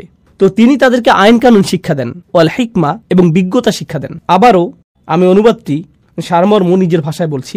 তিনি সেই সত্তা যিনি নিরক্ষরদের মাঝে তাদের মধ্য থেকে একজন রসুল নিযুক্ত করেছেন, যিনি করেন 4টি কাজ। আর তা হলো, তিনি তাদের কাছে তার আয়াতসমূহ বর্ণনা করেন অথবা মুজিজাসমূহ তাদের কাছে উপস্থাপন করেন, তিনি তাদেরকে পরিশুদ্ধ করেন, তিনি তাদেরকে শিক্ষা দেন আইন কানুন এবং বিজ্ঞতা। ওয়া ইন কানু মিন ক্বাবলু লাফি যালালিম মুবিন, অর্থাৎ যদিও অনেক আগে থেকেই তারা স্পষ্ট বিভ্রান্তিতে ডুবে ছিল, এই লোকগুলো পথভ্রষ্ট ছিল। অনেক অনেক শতাব্দী ধরে মিথ্যা উপাস্যদের ইবাদত করা, মূর্তি পূজা করার কারণে তারা ভ্রান্তির মধ্যে ছিল। তো এটাই হলো আয়াতটির সরল অনুবাদ। আবারও বলছি, এখানে 4টি কাজের কথা এসেছে। রসুল সাল্লাল্লাহু আলাইহি সাল্লাম তাদের কাছে আয়াতসমূহ বর্ণনা করেন, পরিশুদ্ধ করেন, তিনি তাদেরকে আইন কানুন শিখান এবং তিনি তাদেরকে বিজ্ঞতা শিখান। এই 4টি কাজ ভালোভাবে বোঝার জন্য প্রথম যে জিনিসটা আপনাদের সাথে শেয়ার করতে চাই, তা হলো অন্য সকল নবীর তুলনায় রসুল সাল্লাল্লাহু আলাইহি সাল্লাম অনন্য দায়িত্বের বোঝা বহন করেছেন। শেষ নবী হওয়ার অর্থ শুধুমাত্র এই না যে তার অবস্থান তালিকার শেষে, এর অর্থ তার বোঝাটি ছিল সবচেয়ে ভারী। মানবতাকে পথ দেখাতে আর কোনো নবী আসবেন না। তো তাকে যে দায়িত্ব দেয়া হয়েছিল এবং তার যা করণীয় ছিল, সেই 23 বছর সময়ে তা শুধুমাত্র তার সরাসরি শ্রোতাদের পরিবর্তনের জন্যই ছিল না, বরং তাকে যা দেয়া হয়েছিল তা অবিরামভাবে মানবজাতিকে সংশোধন করে যাবে কিয়ামত পর্যন্ত। যেভাবে সকল নবী মানবতাকে পরিশুদ্ধ করে গেছেন, আগে যে কাজ সকল নবীরা করে গেছেন, এখন তা পালন করতে হবে এই একজন নবীর দ্বারা, তাদের সবার জন্য। কিয়ামত পর্যন্ত যত জাতি আসবে, যত প্রজন্ম আসবে, যত সমাজ আসবে, কিয়ামত পর্যন্ত যত জাতি আসবে, এই বোঝাটি আমাদের রসুল সাল্লাল্লাহু আলাইহি সাল্লামকে বহন করতে হয়েছিল। আর এই সব কিছুর উপর নবীদেরকে দেয়া হতো চমকপ্রদ সব মুজিজা, সমাজে পরিবর্তন সাধন করার জন্য, মানুষকে সঠিক পথে আনার জন্য। যেমন মুসা আলাইহিস সালাম এবং তার লাঠির ঘটনা। কিন্তু আমাদের নবীকে শুধু কোরআনই দেয়া হয়েছিল, তাকে অন্য কিছু দেয়া হয়নি। এই 4টি কাজের ধারাবাহিকতা এবং সৌন্দর্য বিস্তারিত বোঝার জন্য আমি এই আলোচনা শুরু করতে চাই একটি উপমার মাধ্যমে। আর আমার মনে হয় এই উপমাটির মধ্যে আয়াতের মূল বিষয়গুলো চলে আসবে। অনেক আগের অনুন্নত এক গ্রামের কথা কল্পনা করুন, যাতে তেমন একটা সভ্যতার ছোঁয়া লাগেনি। যারা সেখানে বসবাস করে তাদের তেমন কোনো আইন কানুন এবং অবকাঠামোও ছিল না। আর তারা একদিন একটি বাহিনীকে আসতে দেখল যেখানে ছিল সুসজ্জিত ঘোড়া, পোশাক পরিহিত সৈনিক, তাদের সাথে রাজদূতও এসেছেন।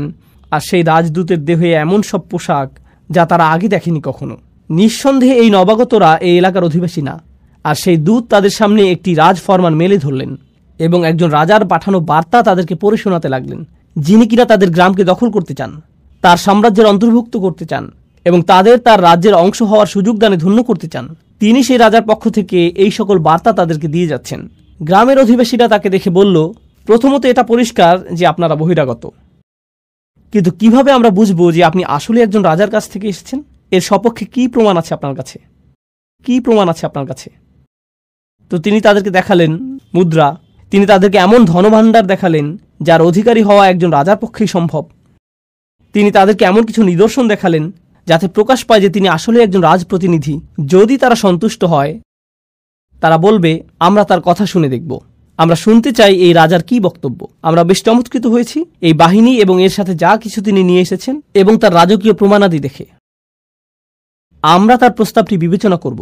এখন আপনি যদি সেই বাহিনীর সাথে গিয়ে রাজার সাথে সাক্ষাৎ করতে যান, তাহলে আপনাকে সবচেয়ে সুন্দর পোশাকটি পরিধান করতে হবে, আপনাকে রাজদরবারের রীতিনীতি মেনে চলতে হবে, আপনাকে নিজেকে পরিশুদ্ধ করতে হবে, আপনাকে নিজেকে পরিচ্ছন্ন করতে হবে। আয়াতে আমরা যা শিখছি তার সাথে মিলাতে থাকুন। আপনি রাজার সাক্ষাৎ পেলেন আর রাজা আপনাকে বললেন, যদি তোমরা আমার রাজ্যের অন্তর্ভুক্ত হতে চাও, এই আইনকানুনগুলো তোমাদের মেনে চলতে হবে, এই বিধিবিধানগুলো এখন থেকে পালন করতে হবে, এটাই হবে তোমাদের সংবিধান। আর সেই দূত আস্তে আস্তে এই মানুষগুলোকে গড়ে তুললেন আর তারা একের পর এক রাজ্যের আইনগুলো তাদের সমাজে বাস্তবায়িত করতে লাগলো। একসময় তারা নিজেরাও হয়ে উঠল পরিশুদ্ধ, সুপ্রশিক্ষিত, সুপ্রতিষ্ঠিত, পরিশীলিত একটি সমাজ। আর যখন তারা প্রশিক্ষিত হতে শুরু করে, তখন তারা পরিশীলিত জাতিতে পরিণত হওয়ার সুফল উপলব্ধি করতে শুরু করে। তারা এই সকল আইনের সুবিধা আগে দেখতে পায়নি, কিন্তু এখন তারা সেই সুবিধাগুলো দেখতে পাচ্ছে। তো পরিশুদ্ধির এই প্রক্রিয়া তারা অতিক্রম করলো। আমি আপনাদের সামনে এই উপমাটি উপস্থাপন করলাম কারণ এটা রসুল সাল্লাল্লাহু আলাইহি সাল্লামের কাজের সাথে মোটামুটি মিলে যায়, কিন্তু কিছু অমিলও আছে। মিলগুলো হলো, রসুল সাল্লাল্লাহু আলাইহি সাল্লাম যে মানুষগুলোর মধ্যে এসেছিলেন তারা তাদের রাজার কাছ থেকে কোনো বাণী পায়নি অনেক অনেক প্রজন্ম ধরে। ওয়া ইন কানু মিন ক্বাবলু লাফি যালালিম মুবিন। রসুল সাল্লাল্লাহু আলাইহি সাল্লাম প্রথম কোন কাজটি করলেন? তিনি আল্লাহর আয়াতগুলো বর্ণনা করেছিলেন। মানুষ কোরআনের বাণী শুনল আর তিনি দাবি করেছিলেন যে এটা এসেছে আল্লাহর কাছ থেকে। তারা বলল, কিভাবে আমরা বুঝবো যে এটা আল্লাহর কাছ থেকে এসেছে? কি প্রমাণ আছে আপনার কাছে যে এটা আল্লাহর বাণী? আল্লাহর বাণীগুলো এতটাই শক্তিশালী, এতটাই অভিজাত, এতটাই অনুকরণীয়, আপনার পক্ষে এর মতো কিছু তৈরি করা সম্ভব না। এর প্রভাব এতটাই অভিভূতকারী যে যারা এটা শুনবে তারা তৎক্ষণাৎ বুঝতে পারবে যে এই কথাগুলো কোনো মানুষের কথা নয়।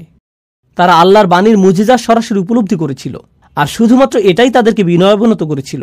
এরকম নজিরও রয়েছে, যখন মানুষ রসুল সাল্লাল্লাহু আলাইহি সাল্লামের সাথে বিতর্ক করতে এসেছিল, তখন তিনি আয়াত পাঠ করতে করতে এমন আয়াতে গেলেন যেখানে আল্লাহ আদেশ করেছেন সবাইকে সিজদায় অবনত হওয়ার জন্য। এরকম ঘটেছে, কাফেরদের সম্পূর্ণ জনসমাবেশ সেখানে সিজদায় পড়ে গিয়েছিল। এরকম ঘটেছে, কোরআনের বাণী তাদেরকে অভিভূত করে ফেলেছিল।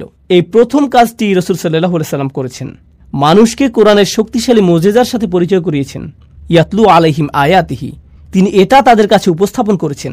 আর যখন উপস্থাপন করলেন, তারা বিস্ময়ে অভিভূত হয়ে গেল।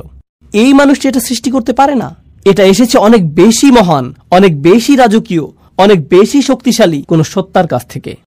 কিছু মানুষ এই বাণীগুলোর দ্বারা এতটাই অভিভূত হয়ে গেল যে তারা সংকল্প করল যে তারা এই বাণীকে গ্রহণ করে নিবে এবং তারা উপলব্ধি করল যে এখন তাদেরকে পরিশুদ্ধ হতে হবে। এই সকল মানুষেরা তখন রসুল সাল্লাল্লাহু আলাইহি সাল্লামকে সঙ্গ দিয়েছিলেন। তারা তার চারপাশে থাকতেন, তাকে ঘিরে থাকতেন, তারা তাকে কেন্দ্র করে একটি সমাজ গড়ে তুলল আর তিনি তাদেরকে সার্বক্ষণিকভাবে আল্লাহর স্মরণে রেখেছিলেন। ফাযাক্কির ইন নাফাআতিয যিকরা, স্মরণ করিয়ে দাও যদি স্মরণ করানো উপকারে আসে। ফাইন্না যিকরা তানফাউল মুমিনিন, সার্বক্ষণিক জিকির দ্বারা মুমিনরা উপকৃত হবে। রসুল সাল্লাল্লাহু আলাইহি সাল্লাম আল্লাহর বাণীর মাধ্যমে তাদেরকে সার্বক্ষণিকভাবে আল্লাহর স্মরণের মধ্যে রেখেছিলেন। আর সেই স্মরণের মাধ্যমে দুইটি জিনিস ঘটল, তাদের হৃদয় পরিশুদ্ধ হতে শুরু করলো লোভ থেকে, হিংসা থেকে, বস্তুবাদ থেকে, দুনিয়াবী প্রয়োজন এবং দুশ্চিন্তা থেকে। আল্লাহর সাথে তাদের হৃদয়ের সম্পর্ক ক্রমশ জোরালো হতে লাগলো আর এই পৃথিবীর সাথে ধীরে ধীরে সম্পর্কহীন হতে লাগলো। তার চারপাশকে আরো পরিশুদ্ধ এবং সৌন্দর্যমণ্ডিতভাবে দেখতে লাগলো। তবে তাদের মনও পরিশুদ্ধ হতে শুরু করলো, তাদের চিন্তা পদ্ধতিতে পরিবর্তন আসা শুরু করলো। তারা বিভিন্ন বিষয়কে সমালোচনার দৃষ্টিতে দেখতে লাগলেন যা আগে করেননি। তারা এমন সব বিষয়কে সমাদর করতে শুরু করলেন এই পরিশুদ্ধি ঘটেছিল তাদের অবিরত ওহির জ্ঞানের সংস্পর্শে থাকার কারণে। ওয়ায়ুযাক্কিহিম, তিনি তাদেরকে পরিশুদ্ধ করেছেন। আর যখন তারা পরিশুদ্ধির একটা নির্দিষ্ট স্তরে পৌঁছলেন, তখন তাদের হৃদয় এবং মন সম্পূর্ণভাবে আল্লাহর নিকট সমর্পিত হয়ে গেল। আর আগেই তারা আল্লাহর মুজিজার দ্বারা অভিভূত হয়েছিলেন।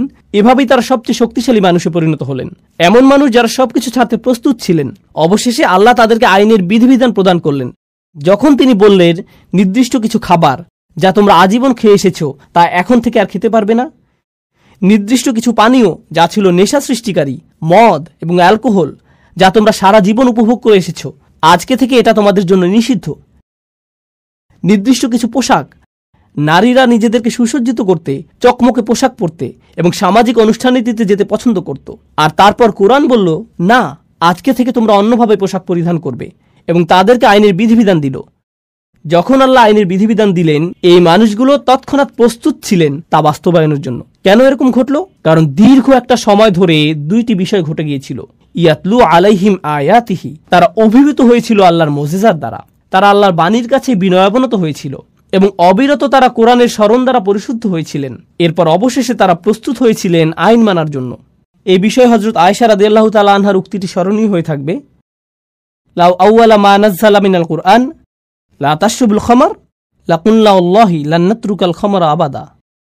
তিনি বলেছেন, কুরআন নাজিলের প্রথমেই যদি বলা হতো যে মদ পান করো না, তাহলে আমরা বলতাম আমরা কখনোই মদ ছাড়ব না, আমরা কখনোই এটা ত্যাগ করতাম না, কারণ তখন আমরা পরিশুদ্ধ হইনি। এটাই তিনি বোঝাতে চেয়েছেন। এখানে ওয়ায়ুআল্লিমুহুমুল কিতাব, অর্থাৎ তিনি তাদেরকে কিতাব শিক্ষা দেন, এই অংশটি খুবই শক্তিশালী একটা বিষয় যা আমাদেরকে অনুধাবন করা জরুরি। তো এখানে ইয়াতলু আলাইহিম আয়াতিহি ওয়ায়ুআল্লিমুহুমুল কিতাব, অর্থাৎ তিনি তাদেরকে কিতাব শিক্ষা দেন, এই অংশটি খুবই শক্তিশালী একটা বিষয় যা আমাদেরকে অনুধাবন করা জরুরি। ইসলামের আইন কানুনগুলো এরকম না যে শুধুমাত্র বলে দিলাম এটা হারাম, এটা হারাম, ওটা হারাম। আপনি যদি আসলেই চান যে তারা পরিবর্তিত হোক, তাহলে তাদেরকে কোরআনে বর্ণিত এই একই প্রক্রিয়ার মধ্য দিয়ে যেতে হবে। এখন সব শেষে আসছে অন্তহীন পথ চলার কথা, ওয়াল হিকমা, অর্থাৎ তিনি তাদেরকে বিজ্ঞতা শিক্ষা দেন। কেন আমি এটাকে বলছি অন্তহীন পথ চলা? লক্ষ্য করুন, আইন হলো সীমিত সংখ্যক বিধিবিধানের একটি সমষ্টি। এটা সীমিত কিছু নির্দেশনা, এটা নিষিদ্ধ, এটা নিষিদ্ধ, এটা নিষিদ্ধ, এটা অবশ্য করণীয়, আপনাকে দিনে 5 ওয়াক্ত নামাজ আদায় করতে হবে, সামর্থ্য থাকলে হজে যেতে হবে, আপনাকে রমজান মাসে রোজা রাখতে হবে। আইনের সংখ্যা সীমিত। ইসলামের আইনের সংখ্যা অসীম নয়, কিন্তু বিজ্ঞতা হলো সম্পূর্ণরূপে ভিন্ন একটি বিষয়। বিজ্ঞতা হলো অসীম, সমগ্র জীবনব্যাপী সাধনা। কোরআন শুধুমাত্র আমাদেরকে আইন দিতে আসেনি, কোরআন এসেছে সারা জীবনব্যাপী পাওয়া যায় এমন বিজ্ঞতা দিতে। আমার সমগ্র জীবন যদি ব্যয় হয় কোরআন থেকে বিজ্ঞতা অন্বেষণ করতে, তবুও সামান্য কয়েক ফোঁটা অর্জন করেই আমাকে পৃথিবী ছাড়তে হবে। এটাই বিজ্ঞতার ধরন। তো সবশেষে আল্লাহ আয্যা ওয়া জাল্লা বলছেন, তিনি তাদেরকে বিজ্ঞতা শিক্ষা দেন, তিনি তাদেরকে সেই পদ্ধতির শিক্ষা দেন যাতে তারা এই গ্রন্থটির সাথে সম্পর্ক তৈরি করতে পারে এবং এটা থেকে আরো রত্ন আহরণ করতে পারে। আফালা ইয়াতাদাব্বারুনা কুরআন, তারা কি কোরআন নিয়ে গভীর মনোনিবেশ সহকারে চিন্তা করে না? এই প্রক্রিয়াটির কথাই কোরআনে এসেছে। প্রসঙ্গক্রমে বিজ্ঞতা সম্পর্কে আরেকটি বিষয় হলো, বিজ্ঞতা আইনের পেছনের অন্তর্নিহিত বিজ্ঞতাকেও শিক্ষা দেয়। এটা আপনাকে দেখায় যে ইসলাম শুধুমাত্র কিছু বিধিবিধান নয়, এটি আসলে একটি নৈতিক আদর্শ, এটি একটি আধ্যাত্মিক আদর্শ। এই আইনগুলোর মধ্যে আধ্যাত্মিক কল্যাণ রয়েছে, নৈতিক কল্যাণ রয়েছে। আপনি যত বেশি অধ্যয়ন করবেন, আইনের পেছনের এই বিজ্ঞতাগুলো তত স্পষ্ট হতে শুরু করবে। এই হলো পরিবর্তনের 4টি ধাপ যা রাসূল সাল্লাল্লাহু আলাইহি ওয়াসাল্লামকে দেয়া হয়েছিল। এখন আমি এই আলোচনার মধ্যে আমার প্রিয় অংশটিতে আসছি। তা হলো আপনাদের কাছে উপস্থাপিত এই 4টি ধাপ কিভাবে সেই সমাজকে পরিবর্তন করতে সক্ষম হয়েছিল যা ছিল অন্ধকারাচ্ছন্ন অনেক অনেক প্রজন্ম ধরে। আল্লাহ আমাদেরকে বলছেন যে কোরআনকে অবমূল্যায়ন করা যাবে না। কোরআন এমন বই নয় যা আপনি শুধুমাত্র পড়েই থেমে যান। কোরআন হলো সেই বই যার সাহায্যে আপনি সম্পূর্ণভাবে নিজেকে পরিবর্তন করতে পারেন। আমি আপনাদেরকে আবারও স্মরণ করিয়ে দিচ্ছি রাসূল সাল্লাল্লাহু আলাইহি ওয়াসাল্লামের এই 4টি কাজ। তিনি আয়াতসমূহ বর্ণনা করেন, তিনি তাদেরকে পরিশুদ্ধ করেন, তিনি তাদেরকে আইন শিক্ষা দেন, তিনি তাদেরকে বিজ্ঞতা শিক্ষা দেন। এই 4টি কাজ আসলে আল্লাহর 4টি নামের সাথে সম্পূর্ণরূপে মিলে যায়, যেগুলো দিয়ে আমি আলোচনা শুরু করেছিলাম। আজকের আলোচনার এই অংশটি হলো আমার সবচেয়ে প্রিয়। আমি সেই 4টি নাম আপনাদের মনে করিয়ে দিচ্ছি: রাজা, পবিত্র, কর্তৃত্বের অধিকারী, বিজ্ঞ। রাজা নামটিতে ফিরে যাওয়া যাক।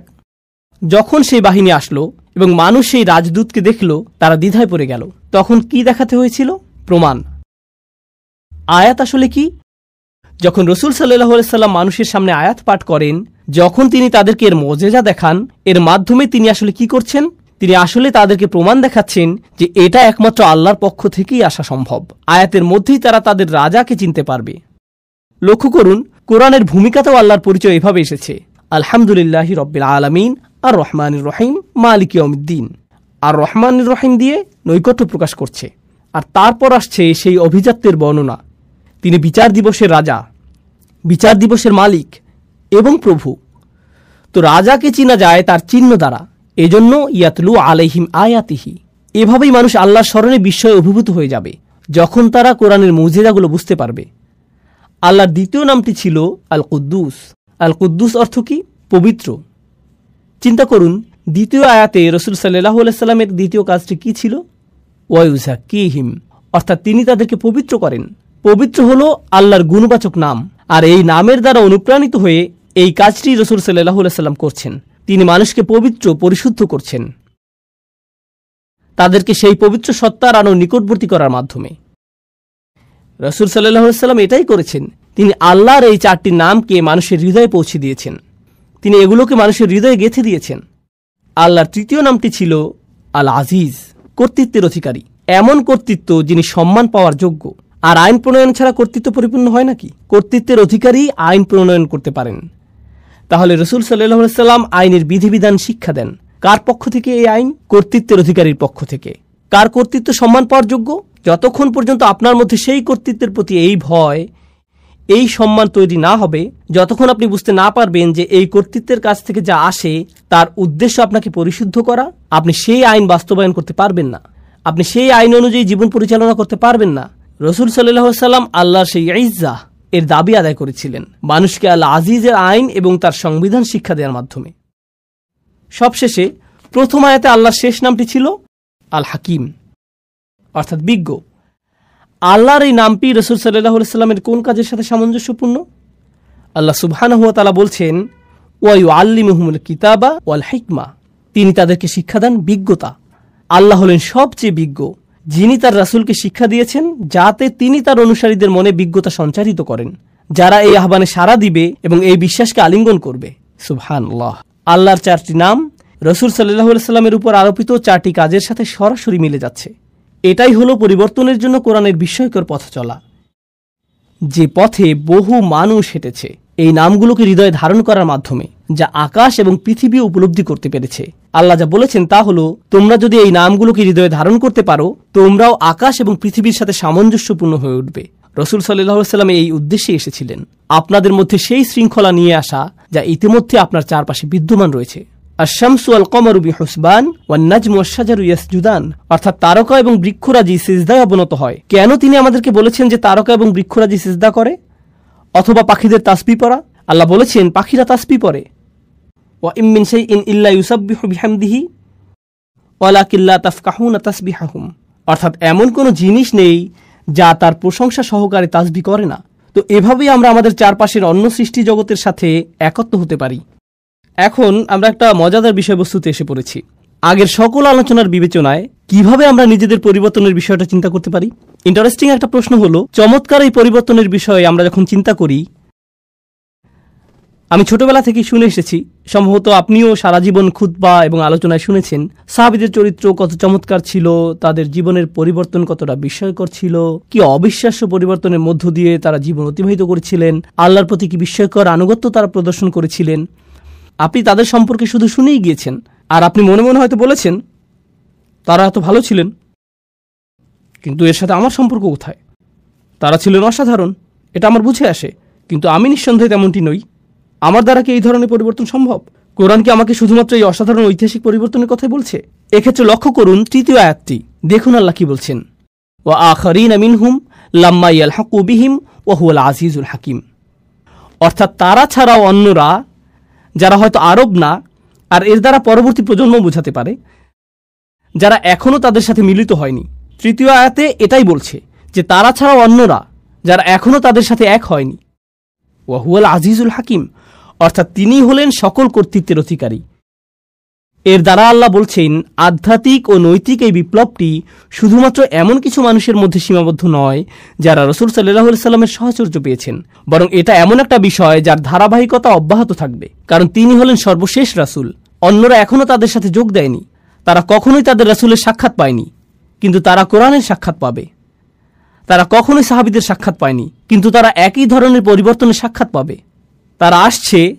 এটা শোনার পর রাসূল সাল্লাল্লাহু আলাইহি সাল্লামের সাহাবীরাও চিন্তা করেছিলেন, অন্যরা? এই অন্যরা কারা? মানহা উলা। তারা বলেছেন, কুন্না জুলুস ইনদান নবী সাল্লাল্লাহু আলাইহি সাল্লাম, অর্থাৎ আমরা রাসূল সাল্লাল্লাহু আলাইহি সাল্লামের সান্নিধ্যে বসেছিলাম। নাযালাত আলাইহি সূরাতুল জুমআ, সূরা জুমআ নাজিল হলো। এই সূরাটি নাজিল হলো, আর যখন তিনি তিলাওয়াত করতে শুরু করলেন, তিনি পড়লেন, ওয়া আখারিনা মিনহুম লাম্মা ইয়ালহাকু বিহিম, অন্যরা এখনো তাদের সাথে মিলিত হয়নি।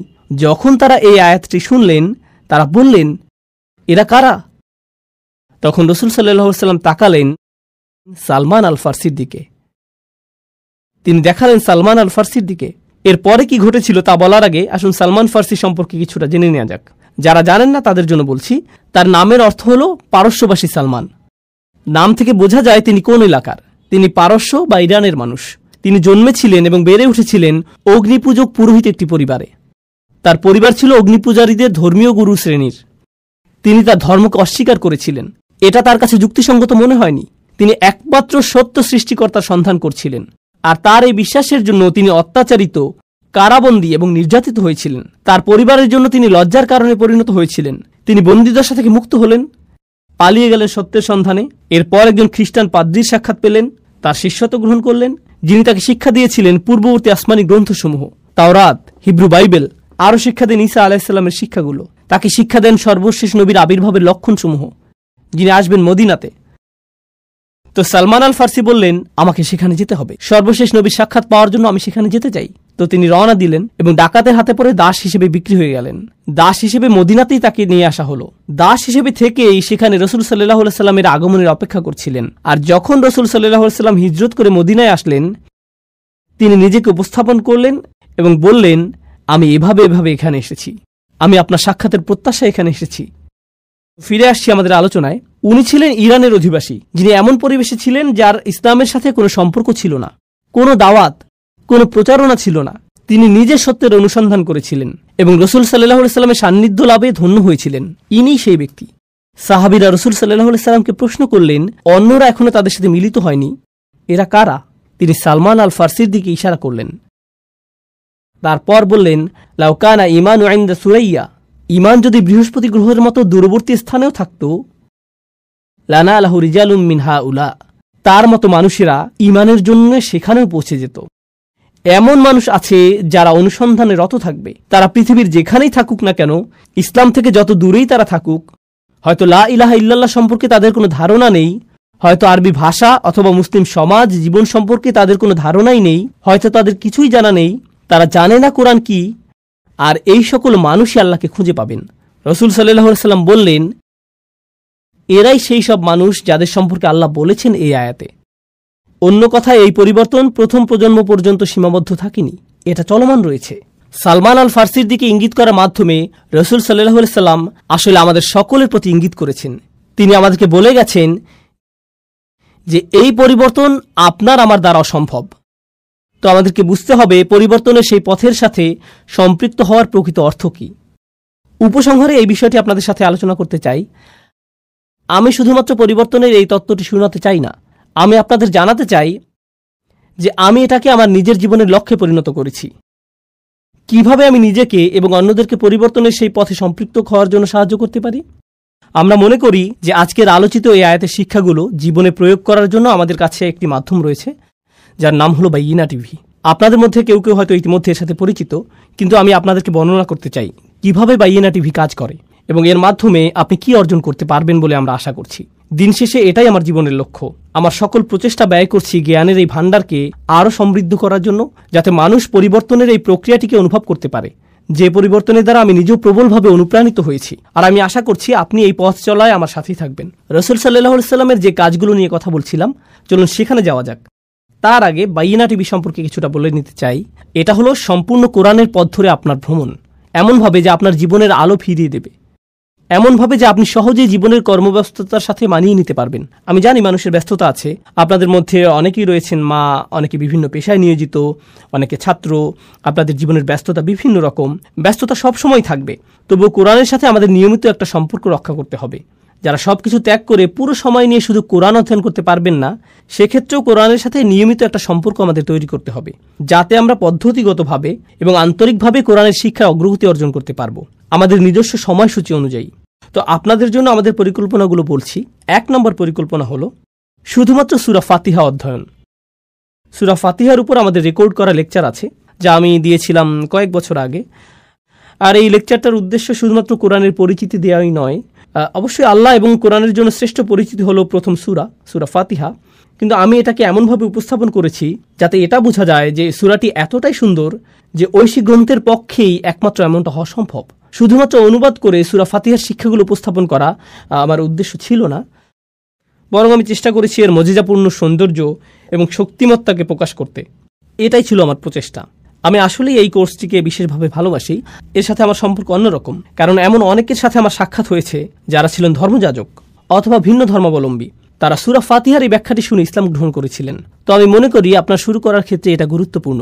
ফাতিহা যখন আপনার শেষ হবে, আমার আশা হলো আপনি এখন কোরআনের বাকি অংশের প্রতি কৌতূহলী হয়ে উঠছেন। ফাতিহা যদি এতটা অনুপম, সুন্দর এবং অসাধারণ হয়, কোরআনের আরও কত চমৎকারিত্ব থেকে আমি বঞ্চিত হচ্ছি। আরও কি আছে যা কোরআন থেকে পাওয়া সম্ভব? আর এর জন্যই আমি আপনাকে নিয়ে যেতে চাই ডিভাইন স্পিচ কোর্সে। ডিভাইন স্পিচ কোর্সটি আমি করেছিলাম অনেক বছর আগে। আমি পৃথিবীর অনেক প্রান্তে ভ্রমণ করেছি এই কোর্সটি করানোর জন্য, আর এটা রেকর্ড করা হয়েছে এবং এখন বাইনা টিভিতে রয়েছে, আলহামদুলিল্লাহ। আমি সরলভাবে ডিভাইন স্পিচ কোর্সটির উদ্দেশ্য বর্ণনা করছি। যখন আপনি ডিভাইন স্পিচ কোর্সটি শেষ করবেন, তখন আপনাকে বলতে হবে, ওয়াও, অবশ্যই এটা আল্লাহর কাছ থেকে এসেছে, এটা কোনোভাবেই মানুষের কথা না। সেখানে আমি নিজে থেকে আপনাকে প্রভাবিত করার চেষ্টাও করিনি, এটাই সত্য। আমি শুধু দেখাতে চেয়েছি যে কোন জিনিসটা কোরআনকে অসাধারণভাবে, ব্যাখ্যাতীতভাবে সৌন্দর্যমণ্ডিত করেছে। এটা কেবলই বিনয়াবনত করে দেয়, অভিভূত করে দেয়। শুধুমাত্র এটাই আমি দেখাতে চেয়েছি। আমি ভ্রমণ করেছি এবং এই কোর্সটি করিয়েছি, কখনো কখনো বিভিন্ন বিশ্ববিদ্যালয়ে এবং অন্যান্য স্থানে, কখনো অমুসলিমরা অংশগ্রহণ করেছে। আর আমার হিসাব অনুযায়ী এই প্রোগ্রামটি শুনে আমার সামনেই কমপক্ষে 15 জন ইসলাম গ্রহণ করেছে। তারা পরিবর্তিত হয়েছিলেন, আমার কোনো অবদান নেই। কোরআনের শক্তিমাত্রা এবং সৌন্দর্য সম্পর্কে আমি যা বুঝেছি শুধু তাই বর্ণনা করেছি দ্বিতীয় পর্যায়ের এই কোর্সটিতে, যার নাম ডিভাইন স্পিচ। এখন আপনি কোরআন দ্বারা বিস্ময়ে অভিভূত। এখন আপনি পরবর্তী পদক্ষেপ নিতে চান। সেই তৃতীয় পদক্ষেপটি হল কোরআনের সামগ্রিক মেসেজ সম্পর্কে একটা ধারণা পাওয়া। সামগ্রিক একটা ধারণা, কোরআনের বিষয়ভিত্তিক সামগ্রিক একটা চিত্র। কোরআনের প্রধান বিষয়বস্তুগুলো যেভাবে এই কোর্সটি সাজানো হয়েছে তা হলো, আমি কোরআন থেকে কিছু অনুচ্ছেদ বাছাই করেছি যা কোরআনের প্রধান বিষয়বস্তুগুলোর প্রতিনিধিত্ব করে। আপনি যদি কোরআনকে কল্পনা করেন একটি বিল্ডিং হিসেবে, এই বিষয়বস্তুগুলো হলো এক একটি পিলার যা একে ধরে রেখেছে। তো আপনি যদি এই অনুচ্ছেদগুলো অধ্যয়ন করেন, কোরআনের মূল বিষয়বস্তু সম্পর্কে আপনি মোটামুটি একটা ভালো ধারণা পাবেন। এরপর কোরআনের যে অংশই আপনি অধ্যয়ন করেন, আপনি সেটিকে এই অনুচ্ছেদগুলোর যে কোনো একটির সাথে সম্পর্কিত করতে পারবেন। এটাই হলো এর উদ্দেশ্য। তো সম্পূর্ণ কোরআন অধ্যয়ন করার আগে আপনি একটি সামগ্রিক চিত্র পেয়ে যাবেন। এটি মূল বিষয়বস্তুগুলো নিয়ে বেশ পরিমিত একটা ধারণা। এটাই হলো কোরআনের বিষয়ভিত্তিক সামগ্রিক চিত্র। এখন আপনি আসলে সম্পূর্ণ কোরআনের পথে ধীরে ধীরে অগ্রসর হতে প্রস্তুত। আমি চাই না যে আপনি এখনই বেশি গভীরে চলে যান। আমি চাই যে আপনি পুরো গ্রন্থটিকে সহযোগিতা সহকারে একবার পড়ে যান। এজন্য আমি তৈরি করেছি কোরআনের সংক্ষিপ্ত ব্যাখ্যা। এই সিরিজে আপনি প্রতিদিন 15-20 মিনিট কোরআনের ব্যাখ্যা শুনবেন। ধীরে ধীরে শুনতে থাকবেন। আর যখন আপনি শুনতে থাকবেন এবং অগ্রগতি করতে থাকবেন, এতে 2 বছর, 5 বছর, 10 বছর যাই লাগুক তাতে সমস্যা নেই, কিন্তু আপনি ফোটায় ফোটায় কোরআনের অমেয় সুধা লাভ করবেন, অনুবাদ এবং সংক্ষিপ্ত ব্যাখ্যা সহকারে। বিশেষত সেই সকল অংশ যা বোঝা কঠিন, যা সচরাচর ভুলভাবে উদ্ধৃত করা হয় অথবা ভুল অনুবাদ করা হয়, সেই সকল অংশ যা দ্বিধাদ্বন্দ্ব তৈরি করে। আমি সহজ ভাষায় তা উল্লেখ করব এভাবে যে এটা আসলে এই বিষয়টাকে বোঝাচ্ছে, অথবা এই কয়েকটি শিক্ষা আমরা এটা থেকে পাই, কিন্তু এতে খুব গভীরে যাওয়া হয়নি। তথ্যের আধিক্যে অভিভূত হয়ে যেতে হবে এমনটা নয়। এর উদ্দেশ্য হলো আপনি প্রতিদিন কোরআনের একটি করে ডোজ পেয়ে যাচ্ছেন এবং আপনি পুরো কোরআনটি এভাবে শেষ করছেন। এটাই সংক্ষিপ্ত ব্যাখ্যা সহ কোরআন। আর তারপর আসছে সর্বশেষ পদক্ষেপ। আমার জন্য এটাই হলো সবচেয়ে পছন্দের পদক্ষেপ। আগেরগুলো বাদ দিয়ে প্রথমে এখান থেকে শুরু করা ঠিক হবে না। আমি চাই আপনি সম্পূর্ণ প্রক্রিয়াটি সময় নিয়ে অনুসরণ করুন। সর্বশেষ পদক্ষেপটিকে বলা হয় গভীর পর্যবেক্ষণ। আর গভীর পর্যবেক্ষণ হলো যা আমি নিজের জন্য করার সিদ্ধান্ত নিয়েছিলাম, আর আপনি নিজেও এটা প্রত্যক্ষ করবেন। যখন আপনি কোরআনের শুরু থেকে শেষ পর্যন্ত পড়ে শেষ করবেন, আপনি উপলব্ধি করবেন যে অনেক কিছু বাকি রয়ে গেছে যা আমি শিখতে চাই। এটা এরকম যে আমি শুধু সমুদ্রের উপরিভাগ স্পর্শ করেছি, আমি ফিরে যেতে চাই এবং আবারও অনুসন্ধান করতে চাই, আবারও করতে চাই, আবারও করতে চাই। তো কয়েক বছর আগে আমি সিদ্ধান্ত নেই যে আমি আমার কোরআন অধ্যয়নকে পুনরায় শুরু করব। এই অধ্যয়নের সময় আমি ধরে নিলাম যে এর আগে কখনো আমি এটা অধ্যয়ন করিনি, আর আমি চেষ্টা করেছি আগে যতটাই অধ্যয়ন করেছি তার চেয়ে আর গভীরে গিয়ে অধ্যয়ন করার জন্য। আলহামদুলিল্লাহ, বাইয়েনা ইনস্টিটিউটে আমি একটা রিসার্চ টিম গঠন করেছি যারা আমাকে সাহায্য করে কোরআন নিয়ে গভীর অধ্যয়নের জন্য, যাতে আমরা আমাদের সর্বোচ্চ প্রচেষ্টা দিয়ে আপনাদের কাছে আল্লাহর বাণীর গভীরতর মর্ম উপস্থাপন করতে পারি। এটাই গভীর পর্যবেক্ষণ। এটা নিয়ে আমি ভবিষ্যতে ব্যস্ত থাকব। আমি চাই সামনে বছরের পর বছর ধরে গভীর পর্যবেক্ষণ করে যেতে, আর এটা আমি আপনাদের কাছেও আশা করি যাতে একই সাথে এই পথ চলায় অংশগ্রহণ করা যায়, যাতে একসাথে পথ চলা যায়। আমি আপনাদের কাছে সেই পথ চলা শেষ করার আশা করছি না, আমি শুধু আশা করছি আপনি সেই পথ চলায় একটা পদক্ষেপ রাখুন। আর এটা দিয়ে আলোচনাটির সমাপ্তির দিকে যাচ্ছি।